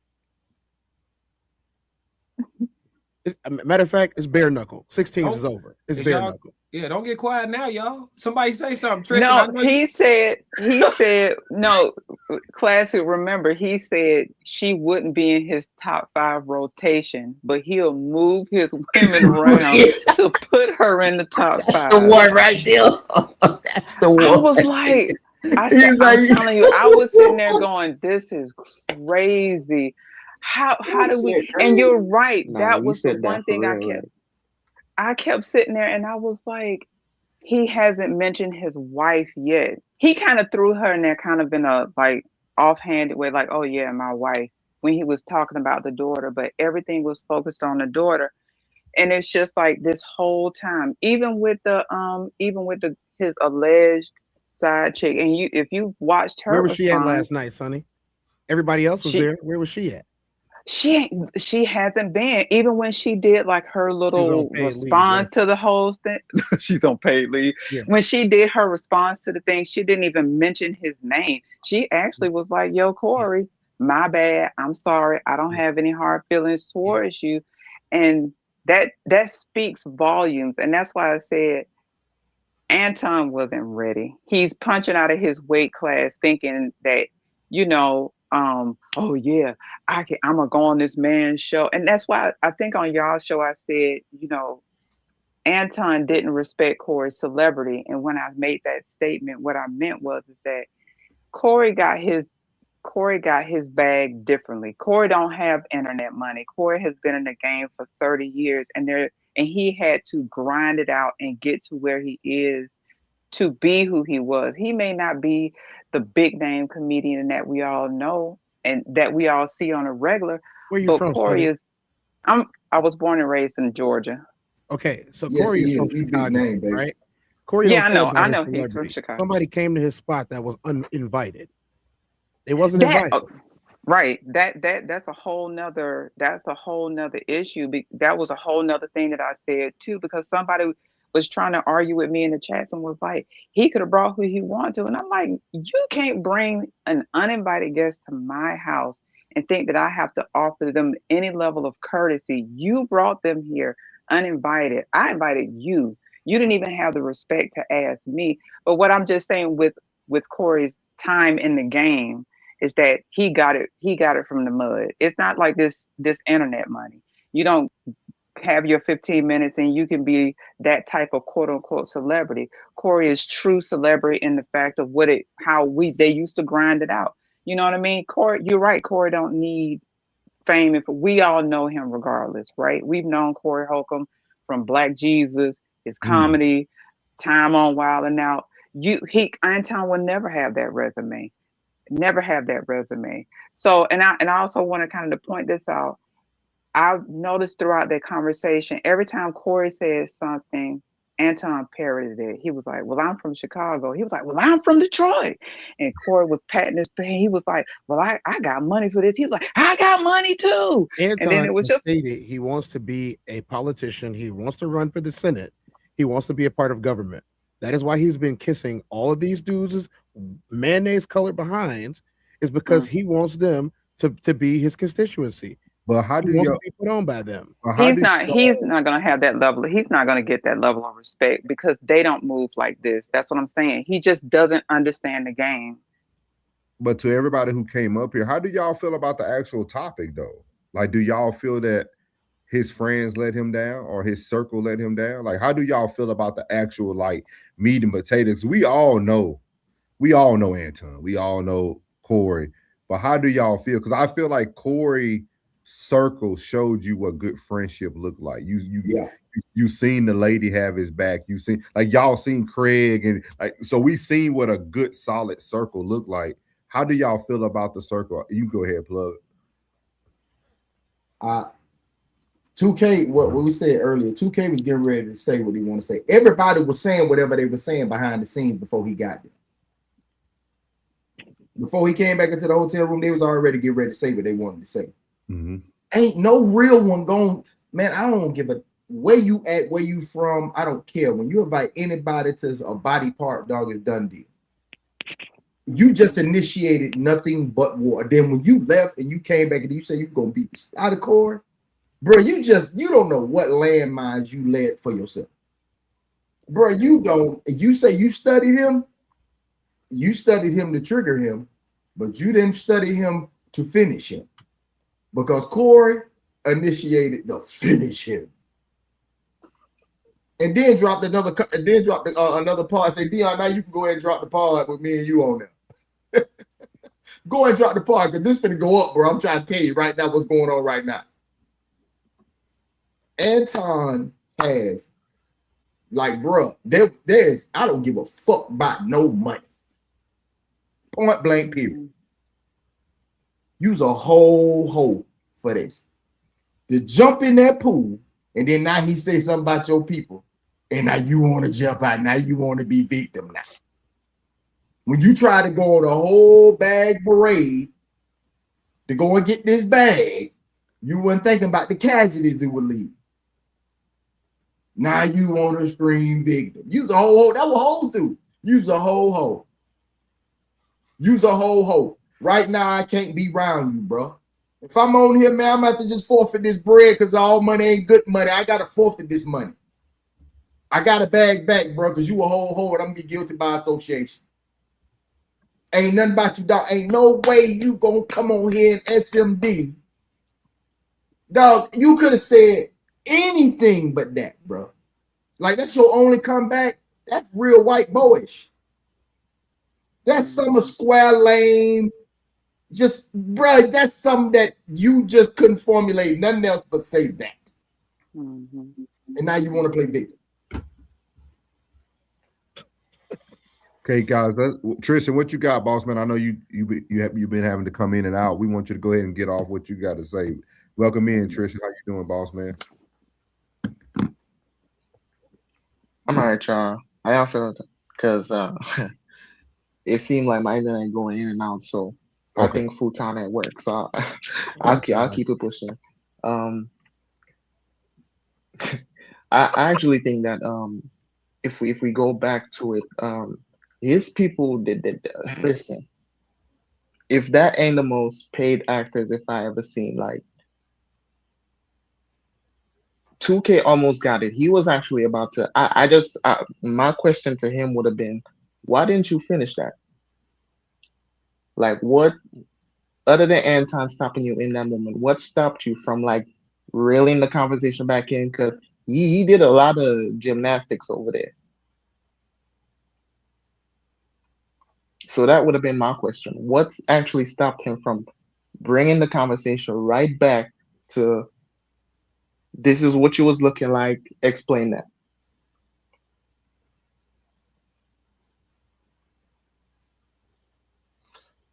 Shit, I can't say nothing. I can't say nothing. Ain't that because there ain't no explanation for it. By saying black folks stupid?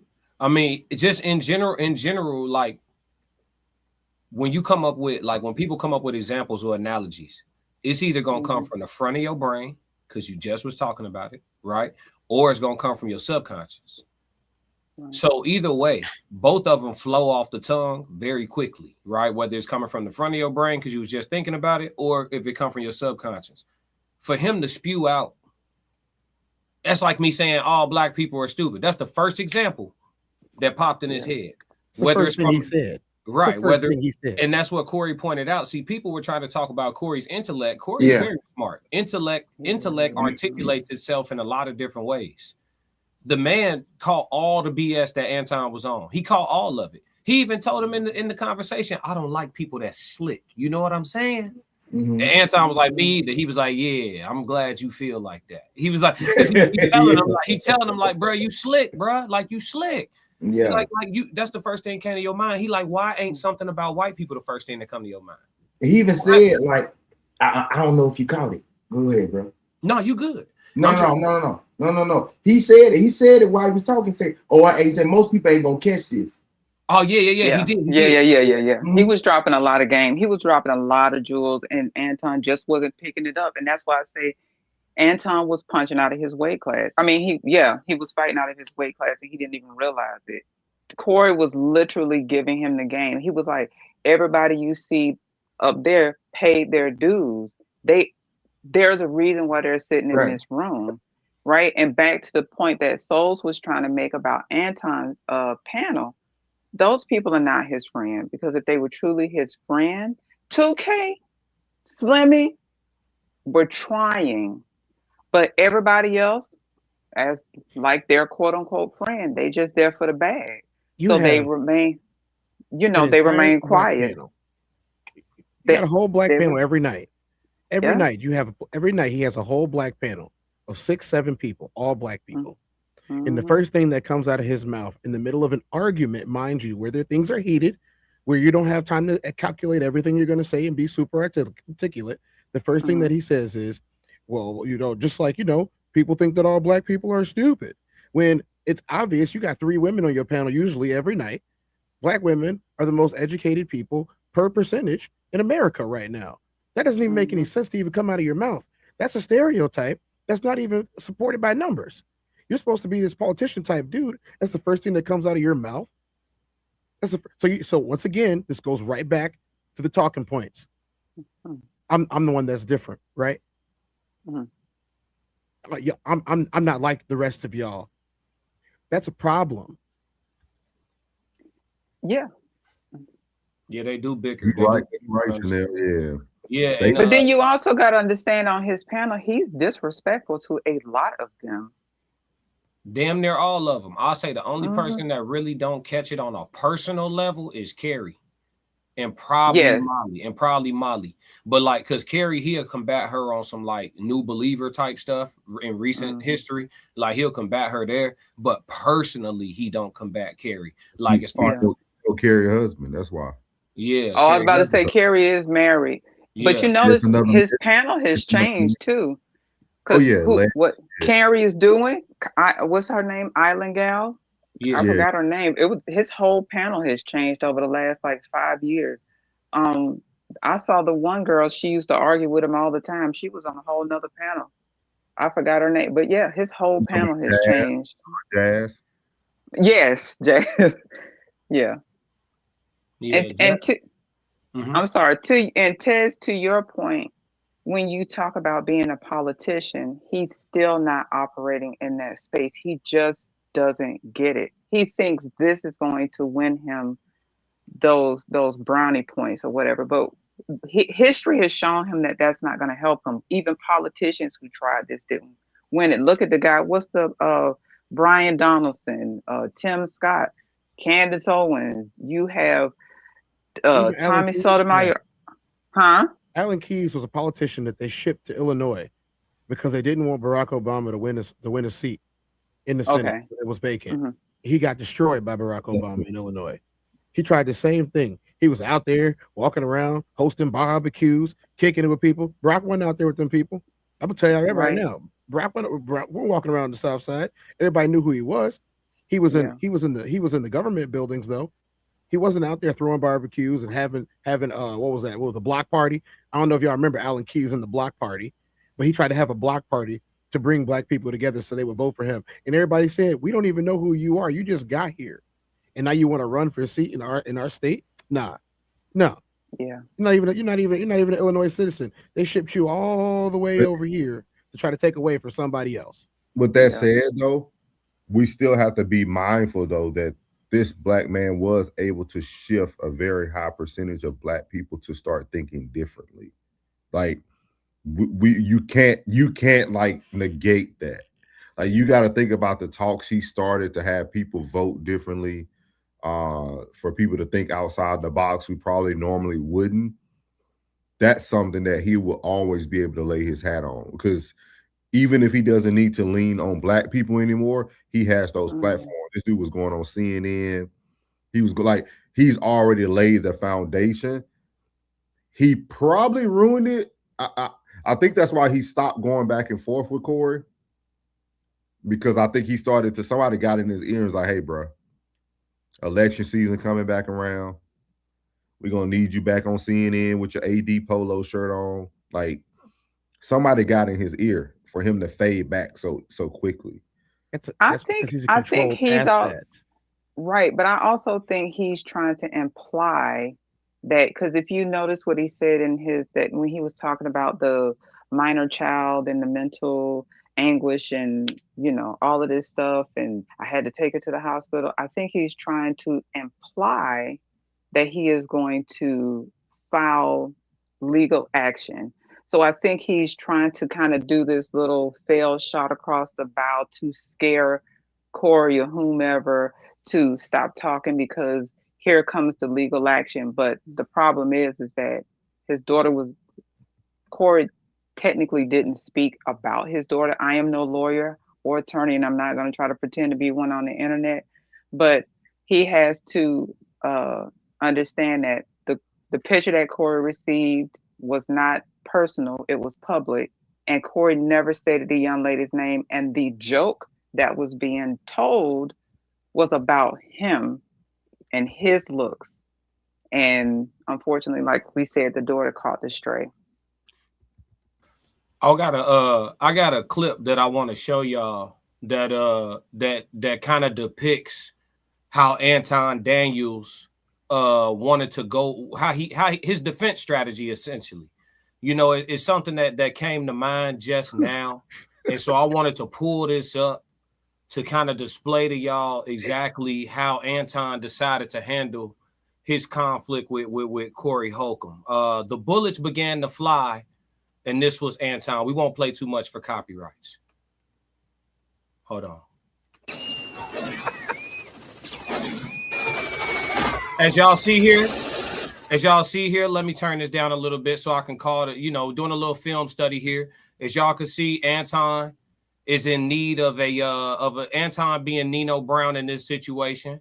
You know, he thought life was great. Let's show him doing. Let's go back a little bit.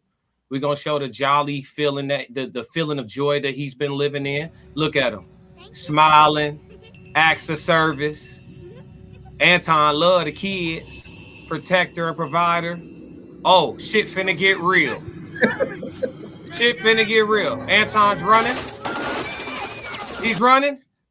It's too hot. I ain't gonna make it. I need a shield. Anton, ladies and gentlemen. Hold on. Let's go back. I don't want to take over the show. Anton. We gotta make that thumbnail. We gotta make that a thumbnail, dog. Anton Daniels. Anton Daniels, ladies and gentlemen. We gotta make that a thumbnail, dog. We gotta make that. All alleged for content creation purposes and entertainment. Anton Daniels. Hey, that's definitely a thumbnail.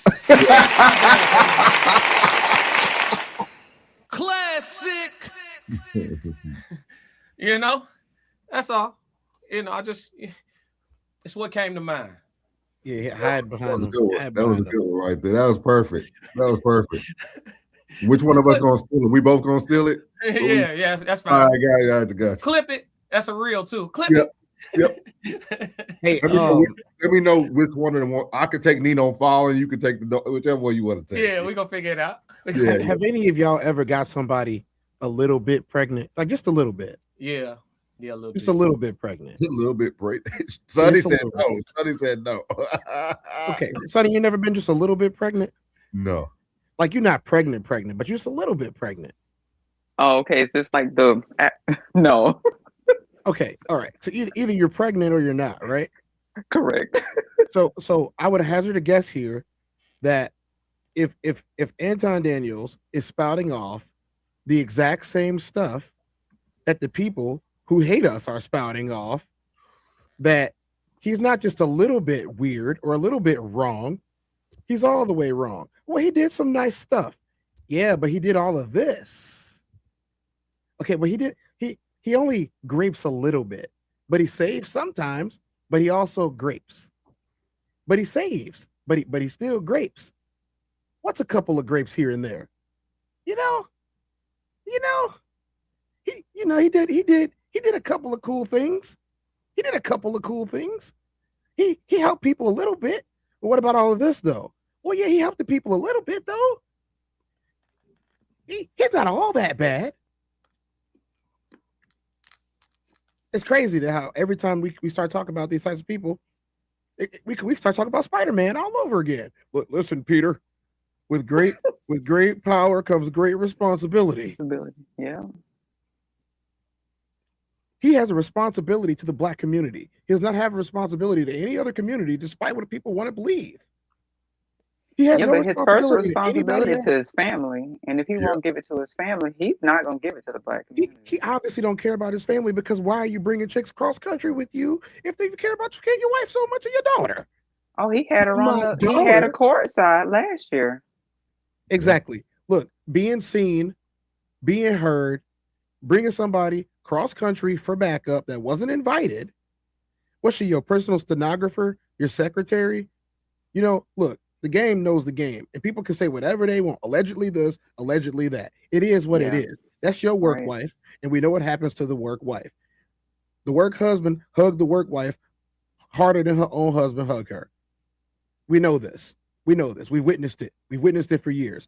I'm going to say it one more time for all the people in the back, all the lurkers, and the people who was trying to, get rid of my comments last night.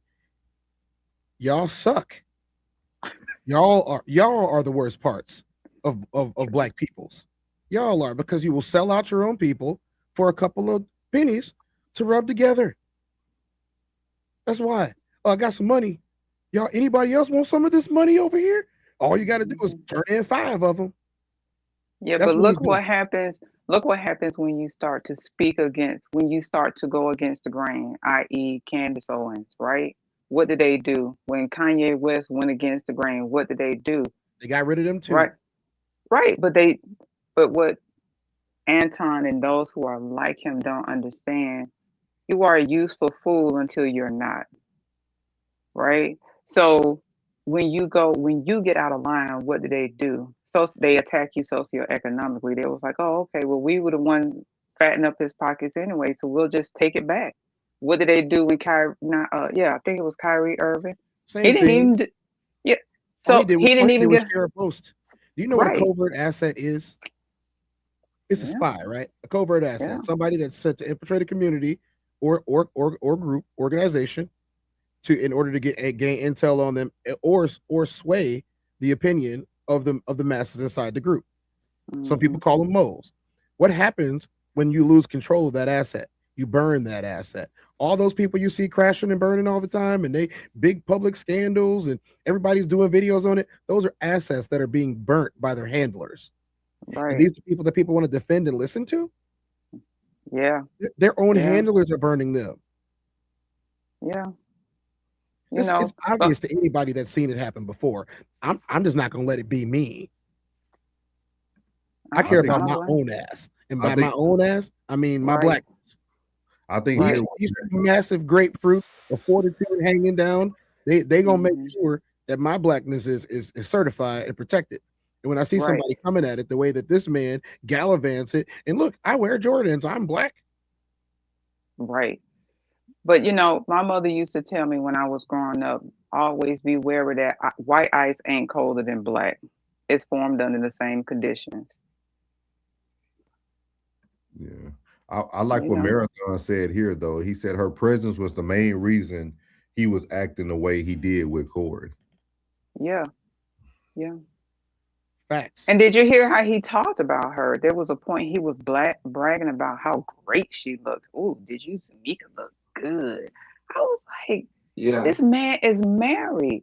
And there was a panel. There was that one panel. There was one time I had caught another YouTuber reviewing the panel, and him and Q were going back and forth. And Q was like, and I'm paraphrasing. Q said, if we was out here, I'll be pulling more women than you. And then Anton was like, don't do that. Don't act like that. Don't say that. And I'm like, you're married. You're not even in the game. So how are you now sitting here talking about you can pull just as many baddies or more than Q? And I was just like, this doesn't even make any sense. But that's why I say if people just sat and observed the man, he has told you who he was before. And mind you, there was another video that came out years ago, even before Anton really was in that light. And he was telling this story about when he was working at, is it General Motors that's out there in Detroit? Mm-hmm. And he was saying that he had this great job. He ran a scam, and he got the family member that was at the medical facility got fired. Family members that were in these executive positions and had these like government contracts, they lost those contracts just simply because of his recklessness and going in and consistently getting these notes so he could take off work. So if that happened before he had a kid, then what makes you think? I say this, if that's how you treat your family, that's how you'll treat me. And I'm just a new person in your life. If I'm considered a friend, you don't have any value from me. And that's why I asked the question earlier, what is the cost of your pain? What is the cost of his family's pain? What is the cost of the people in his life? Because everybody has a price tag. Everybody.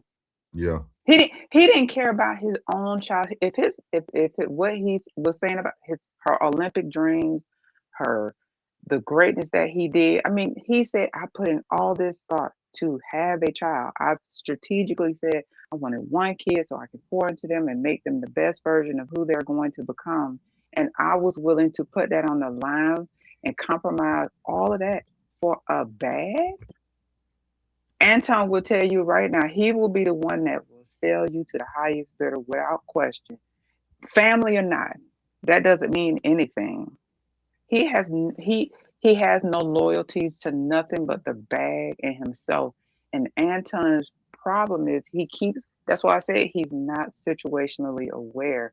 Anton does not understand how things operate outside of his ego.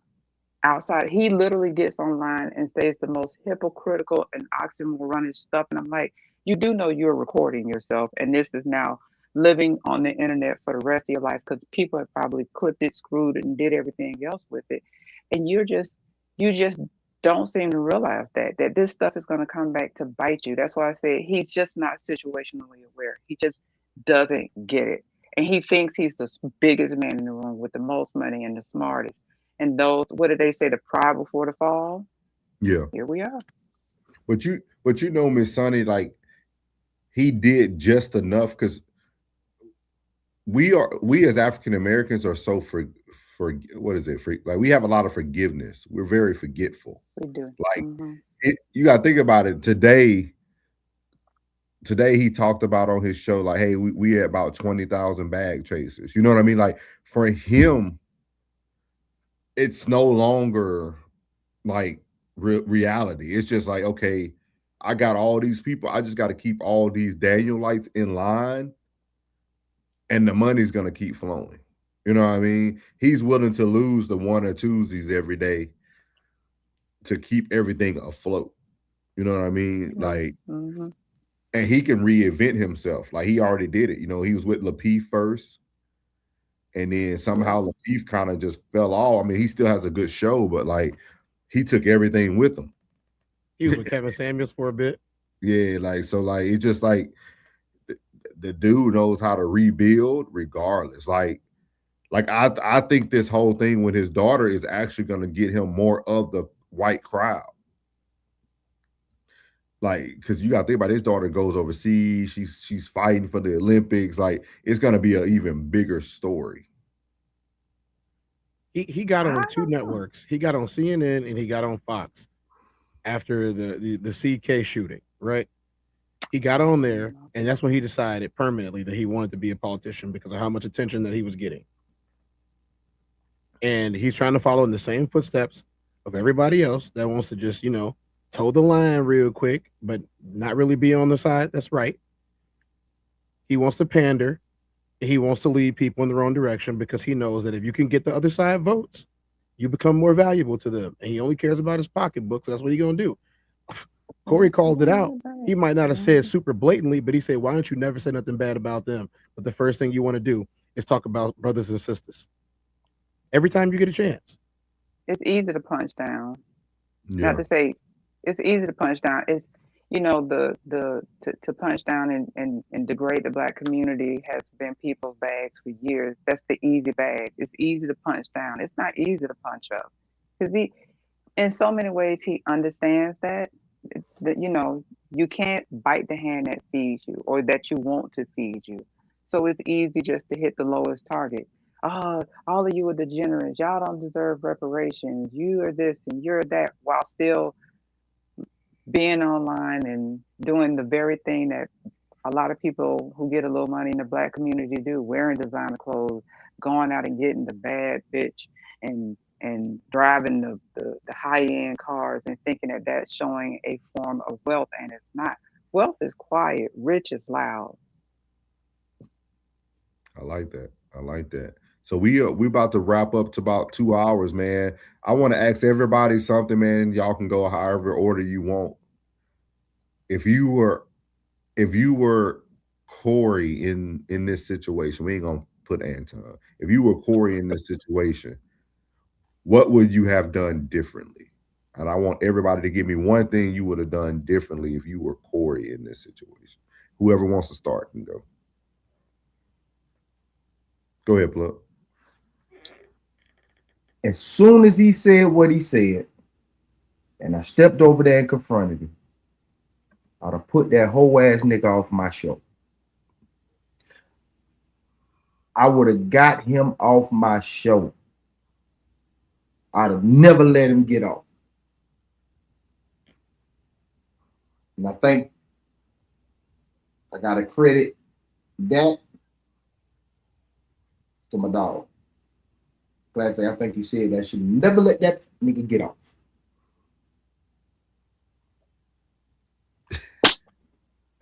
But I just couldn't restraint. I'm gonna get out. Yeah. So, who next? I don't think Corey should have done nothing different. I think he comes out the winner in all of this because he didn't get off brand. Corey didn't do nothing we don't think Corey would have did. Yeah. He didn't get off brand. If anything, I'm gonna be real with you. Me being a person who is Mr. Take this shit too far, Corey taking it light on him. Corey being gracious. Like you said, bro, he could go do an hour special right now. His name ringing in the streets crazy. Netflix probably got a bag for him right now. Yeah. He could put 45 minutes on Anton's daughter and wife's ass right now. And it's going to be funny. The whole 45. We going to cry. So if one insult is enough to destroy, he's talking about she's destroyed. She's destroyed. You know what I'm saying? Okay, so if that one insult destroyed her, imagine if Corey really decided to put foot on neck. Wouldn't that, y'all think these millions bring different conversations. Netflix, y'all, I'm gonna give y'all an example real fast and I'm gonna be done because I know everybody got to answer this. Y'all remember when Nike told Michael Jordan, keep wearing the shoes, we'll pay the fine? Mm-hmm. Keep wearing the shoes, we'll pay the fine. Say Netflix, hey, get on his ass. We see that they looking at analytics. The numbers behind this right now, Netflix got a bag for him. Hey, if he sue you, we got it. One second, Clay. I'm sorry to cut you off. Sorry to cut you. Yes.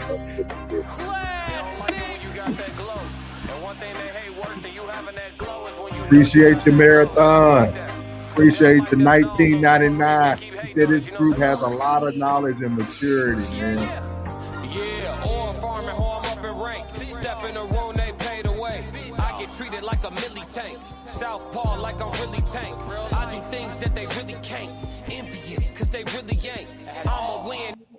All right, now that's all 1999 get you a classic now. Hey, his album worth about $3 million. Yeah, you know what I mean? That's all. But we shout out to Marathon, man. We appreciate you, man. That's what we're trying to do on all our platforms, man. While we got you here, man, make sure you lock in with Uncle Plug TV. You got Tez at the Tez down. You got the classic codes, and you also have myself here. Then you have our first lady conversation with Soft Rain. And if we keep getting Miss Sunny to come on this thing, she might be next. You never know. You never know who's gonna be the next creator in this thing, man. So we appreciate your marathon, man. Thank you so much, man. Yeah. Sorry, yeah, man. No, you good. You good. I was just saying, like, you never know what type of bag might get thrown at Corey to go and double down on that thing. You know what I'm saying? They might even help him fight the case. Hey, man, don't worry about that. Don't worry about that. Come get this bread. You hot as fish grease right now. We need that. Netflix need a good special. You know what I'm saying? They paying Dave Chappelle an exorbitant amount of money to go up there and have a one-on-one conversation with a group of people. You know what I'm saying? They pay, like, a lot of these specials ain't hitting. You feel me? I mean, Dave, he be saying good stuff, but it's just not necessarily comedy no more.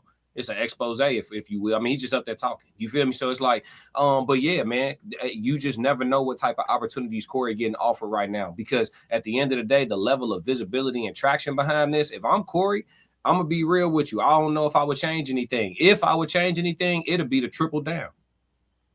I'm with all that. Oh, you disrespecting me when I was trying to chill and just have a conversation with you? Okay.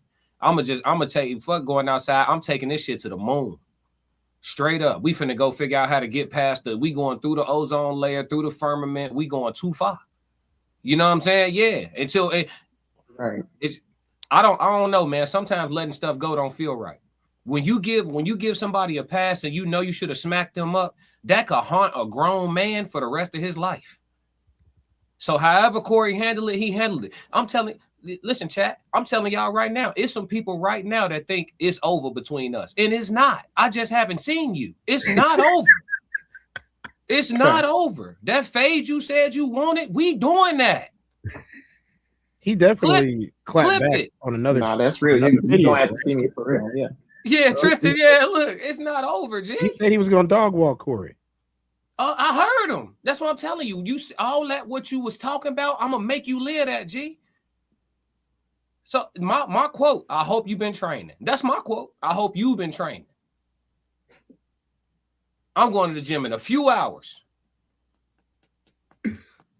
That's all, bro. You can't just talk how you people don't know. A lot of people around the world today, because they done feminized everything that got so soft. It's a lot of men out here talking because they haven't been hitting their mouth.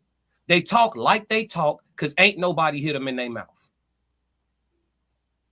It is what it is. You ain't see it. Yeah, we did. We hey y'all. Stay tuned to Raw Society, the classic code. We got a lot coming for y'all probably in the next 24 hours, man. I'm sure we're gonna probably do something that a lot of people haven't done, man. You know, we got a lot of time, you know. So we're gonna definitely get some content out there. Yeah. What's up, Plain? He said he been listening. I've been here for a minute, man. We appreciate you, man. Make sure you tap in to everybody on the platform, man. Again, Uncle Plug TV. We have Tez down. We have the classic codes, myself, Souls of Thought, and we got our First Lady, Soft Rain. If you stay to the end, you'll definitely see the end. We'll show everybody. We'll get all the housekeeping in. Appreciate you, Ancient African King. He said he tapped in. Appreciate you, man. He said, what y'all ends on my algorithm? It's okay. It's okay. Yeah, stay in the algorithm, Bill. Why you ain't click the link? Oh, he said he been here for a minute. The link been going through for why you ain't click the link? If you felt so strong, you could have came and talked to Pop us. up. We don't bite on the internet.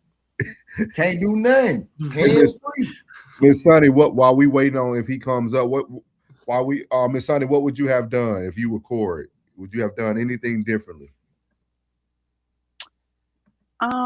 I think the only thing if I was Corey that I would have done differently is just done a bit more research on Anton, because I think Anton was easy to tamp down even without him doing all of that, right? So yeah, that's kind of what I think he should have just did a little bit more research. But I also think because Anton was trying to control the narrative and the conversation in that moment. And once I saw that happen, then I would have just dismissed him. But I wanted to say this. Somebody said that I study boxing, but I wanted to say this. I'll lose the battle to win the war.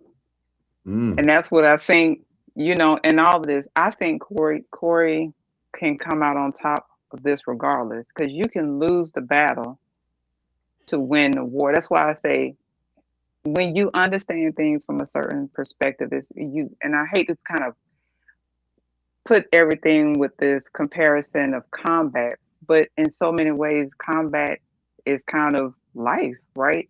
You sat in that man's lap. That was combat. That's what I'm telling you. That's what I'm saying. But if you listen to what Corey said in that moment during the initial meet, he dropped jewels, and Anton was like, I don't get it. I don't get it. And I'm like, this dude is, you're out of your depth. And then when Corey came back and he was like, I sat in his lap and he didn't do nothing. He said, my size up was when I got up and walked over. As a woman, listen, I ain't no fighter, but don't push me.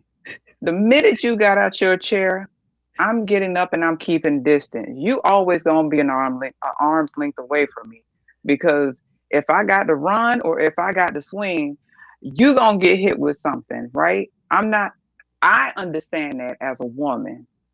How do you not understand that as a man? And I don't want to split that hair, but come on. It's called situational awareness. This is not something you don't sit down with your head down looking at your phone.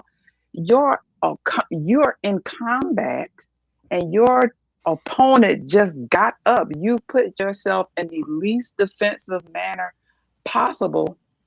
And then you're going to sit there and talk about you would a dog walk me and put your little rusty knuckles in the thing and talk about you run face all day.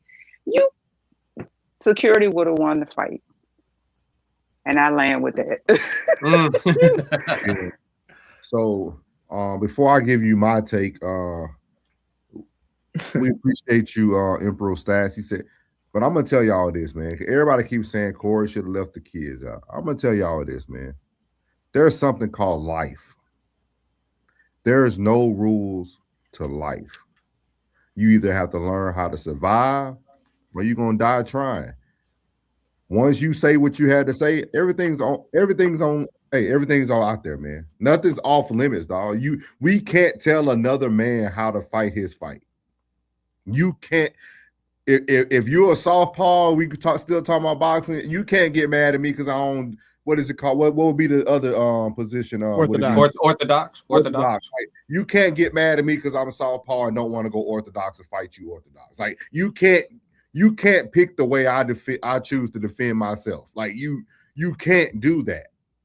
If you wanted me to do that, you don't go back to your hotel room and get on the camera and talk crazy. And then you don't wake up 24 hours later and still talk crazy. Then you don't wake up 48 hours and still talk crazy. Like, if y'all want it to be rules and respect, you have to have a limit. You have to cut off. I'm telling y'all, I guarantee you, if Anton would have let everything go that first night, y'all, it would have been done.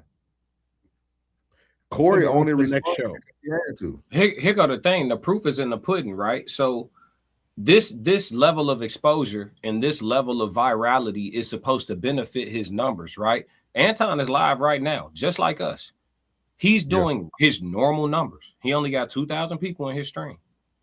Corey went live on Tuesday, did 500,000 in a day or less. You feel me? The proof is in the pudding. Same way that Anton put his foot on Lapeef's neck, the same way. I remember him streaming and looking at Lapeef numbers live on his stream, like, yeah, right now we got 5,000 people in here, and Lapeef only, we looking at, he wouldn't say his name, but he'd be like, that other dude only got 50 people watching him right now. We streaming. He said, I'm going to stream at the same time he streamed every single week until I put him out as misery. I remember that. If Corey decided to start doing a Tuesday, Thursday, Friday show, you might be facing the same thing, gang. What it look like, numerically speaking, right now, as we speak, bro, I'm looking at room now and they got 2.2K. That's his regular numbers, bro. He had them numbers on Tuesday. He had them numbers on Thursday. It's the regular numbers, bro. It's the same niggas in it ain't no new people that then slid and joined Team Anton since all this occurred, bro. So I would say analytically, it's backfiring. I bet they talking about somebody tight shorts again. Yeah, he said he went to see Corey live in Texas a couple years back. You in the big TX marathon? Yeah, in the city there too. We was there too, Nick. We was there too, Nick. He in the city with it. He was in that good Arlington. You know what I mean? Yeah, in the Arlington Improv. Died laughing. Yeah. So I would tell y'all this. What I would do if I was Corey, what I would have did differently, Anton would have never had an invite to my platform. Because one thing that kind of threw me off was all the information and all the thoughts that Corey already, all the preconceived notions Corey already had about Anton. And Corey kept talking about principle. And I feel like if you really stand on principle, you don't bend for no one. Why would I bring someone into my home that I feel we don't have the same principles? So I feel like that's the only thing I would have did differently. I would never brought him up to my platform at all. If it's about principle. Did Tristan answer? I actually think Tristan didn't answer yet. No, he didn't. Oh, he said he. Yeah. So things. Go ahead, Tristan. Things happened the way that it was supposed to happen. I actually think, because like Classic said, I got the same position. I think, people got to see a different perspective on who he is for real, right? Because I remember it was like a couple years ago. The disconnect for me was when he said something about feminism. They were talking about the origin of feminism, and he left white man out of that completely. And that's when I was like, oh shit, we got a bootlicker. Listen. Say one more time for the people in the back, Tristan. Yeah, he left out white men completely, and they were talking about the origin of feminism, and I was like, yeah, that's we got one. Mm-hmm. He licking the whole side of that duck boot. Yeah, he need to study. He need to study history though, because white men paid into feminism. White men funded feminism and liberation. It's all good. That's a different conversation. But that's crazy. He seemed to have his historical facts is a little. You know what I mean? Like I'm starting to believe that C student shit. The more I listen. It's true. Would I have done something differently? Well, I'm highly confrontational in my own space, and I'm highly confrontational with anti-black, sensibilities. So the minute that I would have said the same thing, especially a quick question, Souls, do I have the same type of money that Corey has? Who at that point? Like at that point, do I like if I'm having this conversation in Yeah, this yeah, scenario, yeah, I have that yeah. much money. Yeah. Okay. So Corey did state that he had money for this. Okay, that's number one. Number two, I'm live with probably 15 to 20,000 people watching, which means that there's probably 15 to 20,000 black people that are watching me.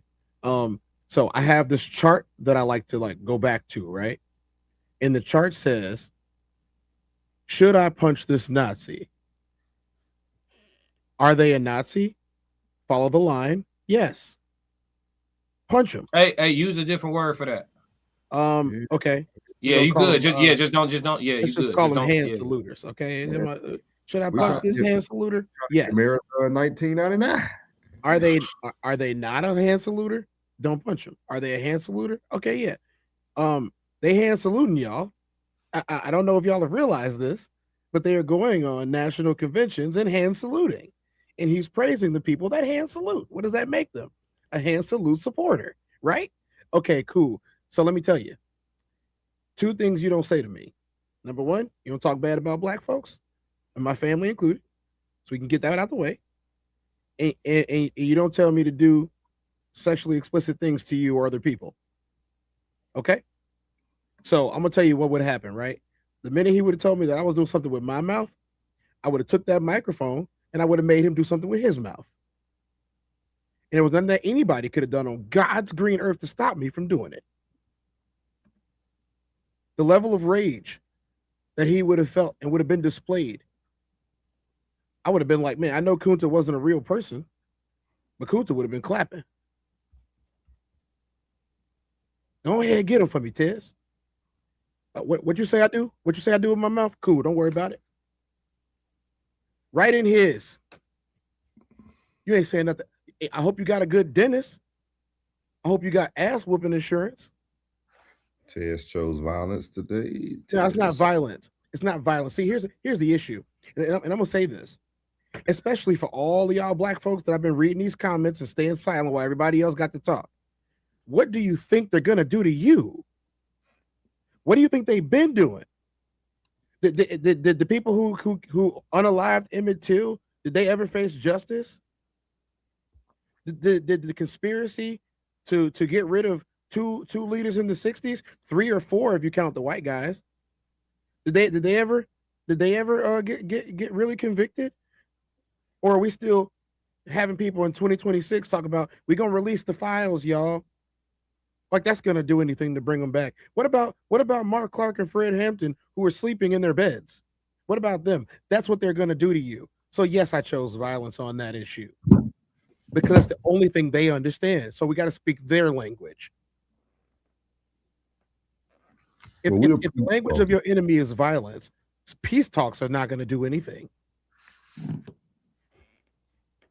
Somebody got to make them feel it. Right. And I think it's important, and piggybacking on your point, Tez, is to study your enemy is to know how to combat with him. And we've been studied for years, and people don't understand that.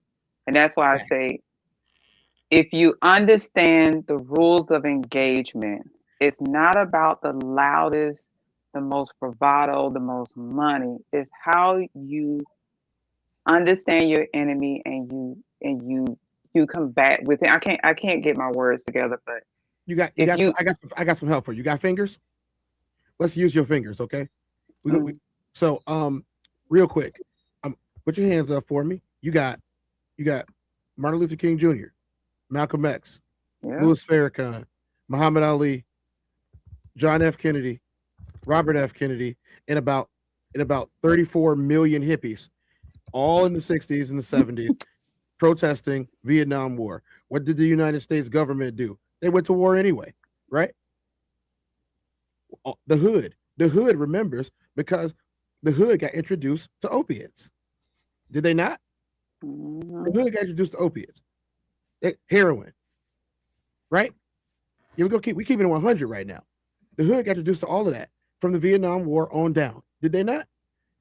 Okay. So all those people that opposed it, what happened to them? Did the people listen to them? Or did they go do what they wanted to do anyway? Did they not go to war anyway? Did people not die anyway? And when somebody opposed them, they took care of them. They unalived them. They're all gone prematurely. All of them. So to sit back and be like, well, you should read the book to Corey, or not to Anton and Futon and whatever else his name might be. You should have read him the book. I'm not reading no books to him. He declared war. Yeah. He declared war. Corey gave him a pass. If y'all don't understand what that is, that was a pass. He checked him and he gave him a pass. I am not so forgiving. I don't think Corey completely gave him a pass, because if you look at when he did the rebut, right, he was taking the jab and said, well, you know where I'm at. And then he said, well, you already beat me up. And that's why I said, Corey is saying, I'm willing to lose the battle to continue to win the war. Was Tom wearing a white shirt? He was wearing a white shirt, right? Mm-hmm. So I'm gonna hazard a guess here that Corey wears anything from a size 10 to probably a size 13, right? Mm-hmm. And if Tom left without the whole outline of the bottom of his shoe on his chest, then he got a pass. Oh, I understand what you're saying. I guarantee you that you do that in my place, you're going to go home with a wonderful souvenir in the form of the outline of whatever's Jordan shoe or Nike boot that I'm wearing that day. And that's the bottom line. Or no buttons. I would have been like, nice glasses, knuckle. Right off his face. So, man, but I appreciate everybody. Now we done hit past 2 hours. Miss Sunny, I appreciate you always supporting, man. This is nice to get new and familiar faces. Appreciate you always supporting us, myself and Classic Codes as well. We will be back tomorrow. I got to sit down with class to see how many times we're going to do this thing tomorrow. We will be back tomorrow, though. Hopefully we can get Tez and some of the other family up here. So just be looking out, Miss Sunny, for us tomorrow for our notifications. We appreciate everybody in the chat tonight, man. We really, really appreciate it, man. Even the ones who didn't agree.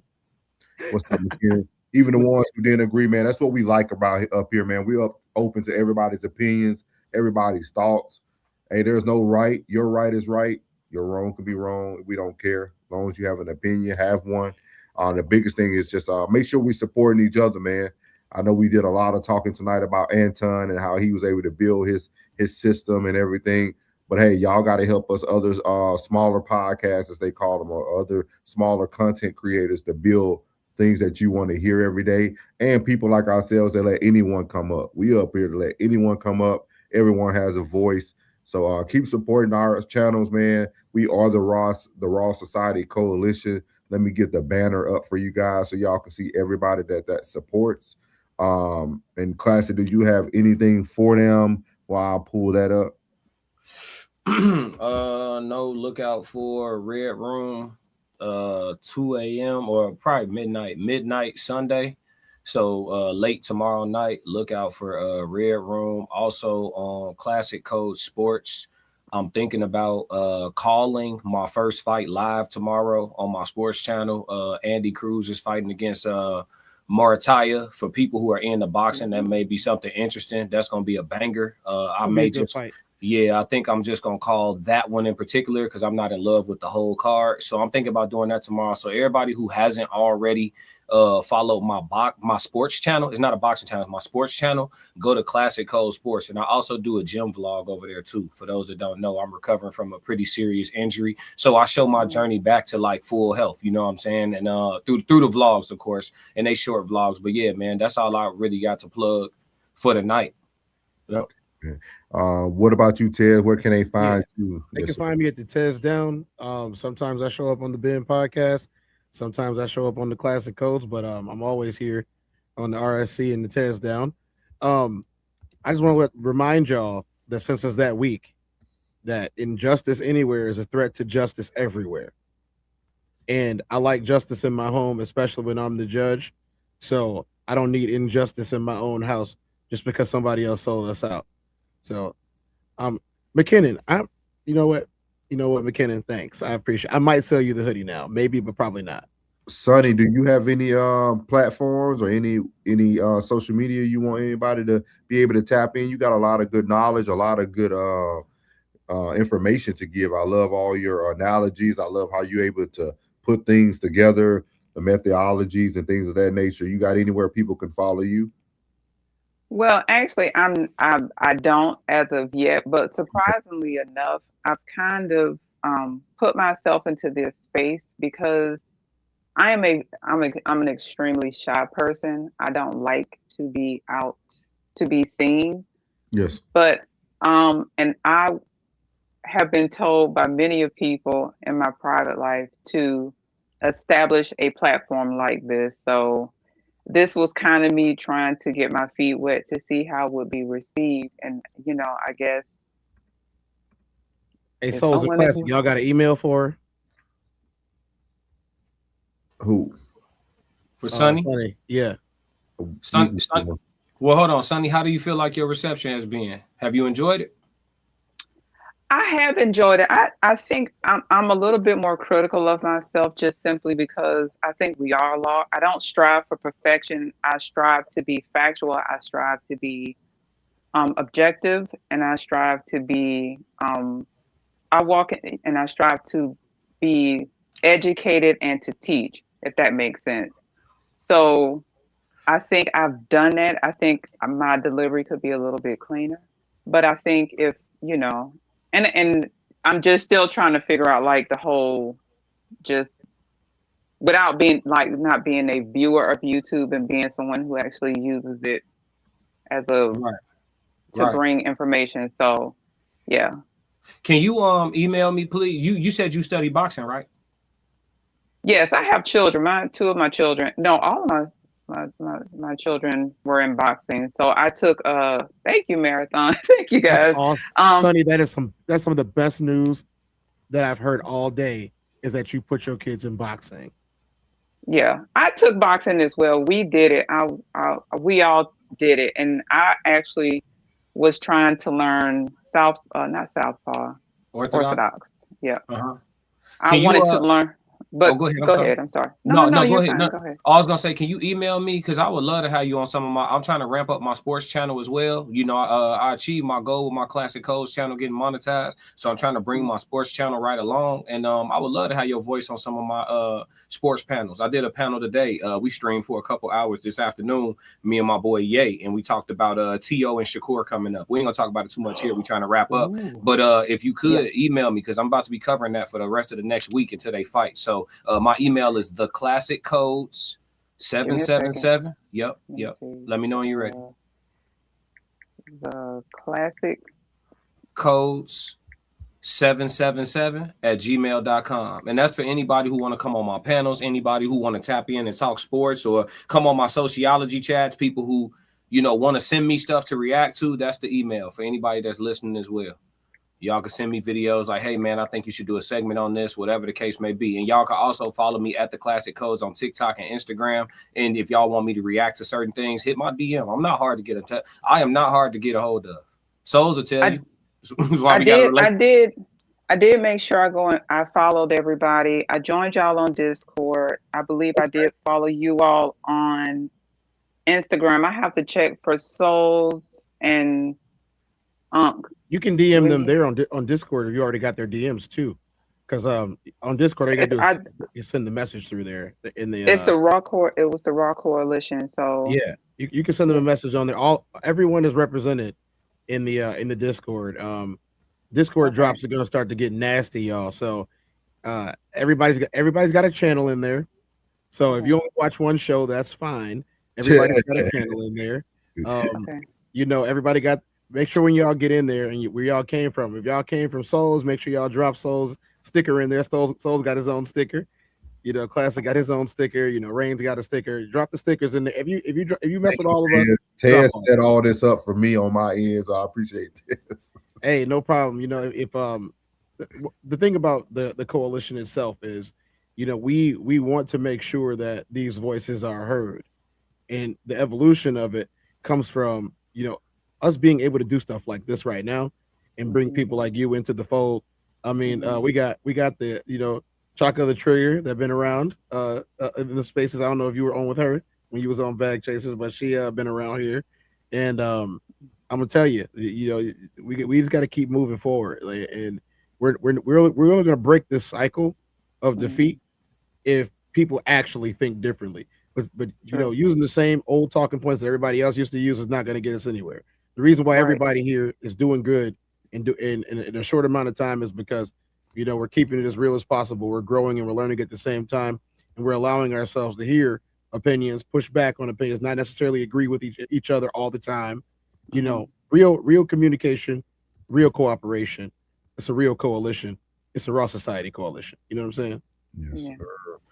And one thing I'll let you know, Miss Sunny, is I know you say like you're kind of figuring out what you want to do. Do it while you're figuring it out.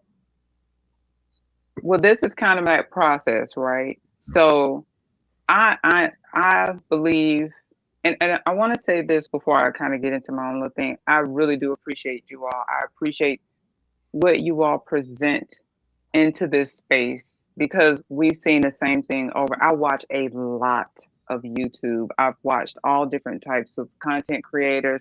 I've gone down the gaming stream. I've gone down the political side of things. So I do that to be learned, right? That's why I said understanding an audience, understanding where you're trying to go. You have to be able to go into these spaces and be able to articulate to get your point across. So when I found you guys happenstance under this whole Anton thing, I appreciated what I saw, right? And I just like to say, I do like to support Black creators, right? I've supported everybody else. I'm like, now it's time for me to support my people. And I also want to support you all, not just because of what you all bring to the space, but it's important. You all are a little younger than me. I'm a young old lady. I like to say that all the time. But I do appreciate you all, what you bring, and the fact that you let me get up here and I am able to, you know, present my perspective. And I, you know, so I appreciate that. And I say that all the time. So I talk about y'all. I literally have talked about y'all for like the last couple of days because of just what you all have allowed me to become in this space, or, you know, me to get up and say, you see what I'm saying? I'm just blah, blah, blah, blah, blah. Anyway, I appreciate you all. I'm gonna jump. It is late where I am. Yes, ma'am. Classic, look out for my email. I will probably be emailing you shortly. Okay. So thank you all so much. I really do appreciate it. Thank you. We'll be back tomorrow, Miss Sunny. Look out for us. I will. Y'all take care. Have a good evening. Good night. Yeah. But appreciate everybody, man. Like Chanel said, this situation brought a lot of Black creators to my timeline. That's what we want, man. And new creators as well, man. I really appreciate everybody, man. Like, it's crazy, man, because like me and Classic talked for about 30 minutes before we even got on here, man. Just like the appreciation, dog. Like, I think a lot of people don't understand to get it out like from the bottom. Like literally, Classic started with 0. Like, I don't think people understand that. I started a while back, but like I started at one point with 0. Ted started at one point at 0. Like, it's different, man. It's different. So we appreciate it. And also just staying true and authentic to ourselves. I think that's the biggest part. Like, Like I even told class, I was like, bro, like I couldn't talk about Anton every day because I wanted to bring a different perspective because my mind thinks that way. So I didn't want to just talk about what a man would do, how the fight would go, but it still brought up a very good conversation tonight. So, and that's what we're here to do with the Raw Society, man, and everybody on their individual channels. If y'all come to any one of our channels, you are going to get a conversation and good information, dog, period, point blank. And you're always welcome to come up, and you don't have to agree with us when you come up. You can come up and disagree. As long as you come up and give your opinion, we cool with that. Just stay respectful. Other than that, man, we appreciate everybody. Tristan, appreciate you staying on tonight. Appreciate Marathon for the super chat, my guy. Stay safe out there, big dog. I just retired last year from the Air Force, man. 20 years, man. So stick it out, big dog. Stay in that army and get it done, man. He said taking the stairs to be a better journey than taking the elevator. Yes, sir. Yes, sir. But we'll be back tomorrow night, man. I appreciate class. I appreciate Tez giving your time as well. I appreciate Tristan, Uncle Plug, and Miss Sunny, all who came up tonight. And again, man, don't forget our live show, which is the most important thing. Darren, Illinois, man, February 13th at the Q Bar. And we're going to play the outro, and you'll be able to see 14 years, man. Go ahead and finish it on up, big dog. And y'all be able to see our advertisement for the show, and we out. I'ma win any type of way. That's a parlay you can take to them. I'm having that aura, I got that glow. They hate it worse when they know that you know. Walk in the room like I'm covered in gold. I used to suppress it, was about to implode. I used to suppress it, was about to explode. Sore thumb in the room, everywhere that I go. Black sheep for the fam, used to think something was wrong. Took a little time to realize I was chose. Took a little time to realize I was special. Ever since birth, been a cold under pressure. Wanna be great, gotta do a little extra. That's why I grind with obsession. Everything about me irregular, everything about me is pressure. Maximum effort, no box left unchecked on the checklist, no stone left unturned, mash on the gas and etc. Or farming hoe, I'm up in rank. Step in the room, they paved the way. I get treated like a milli tank, southpaw like I'm really tank. I do things that they really can't.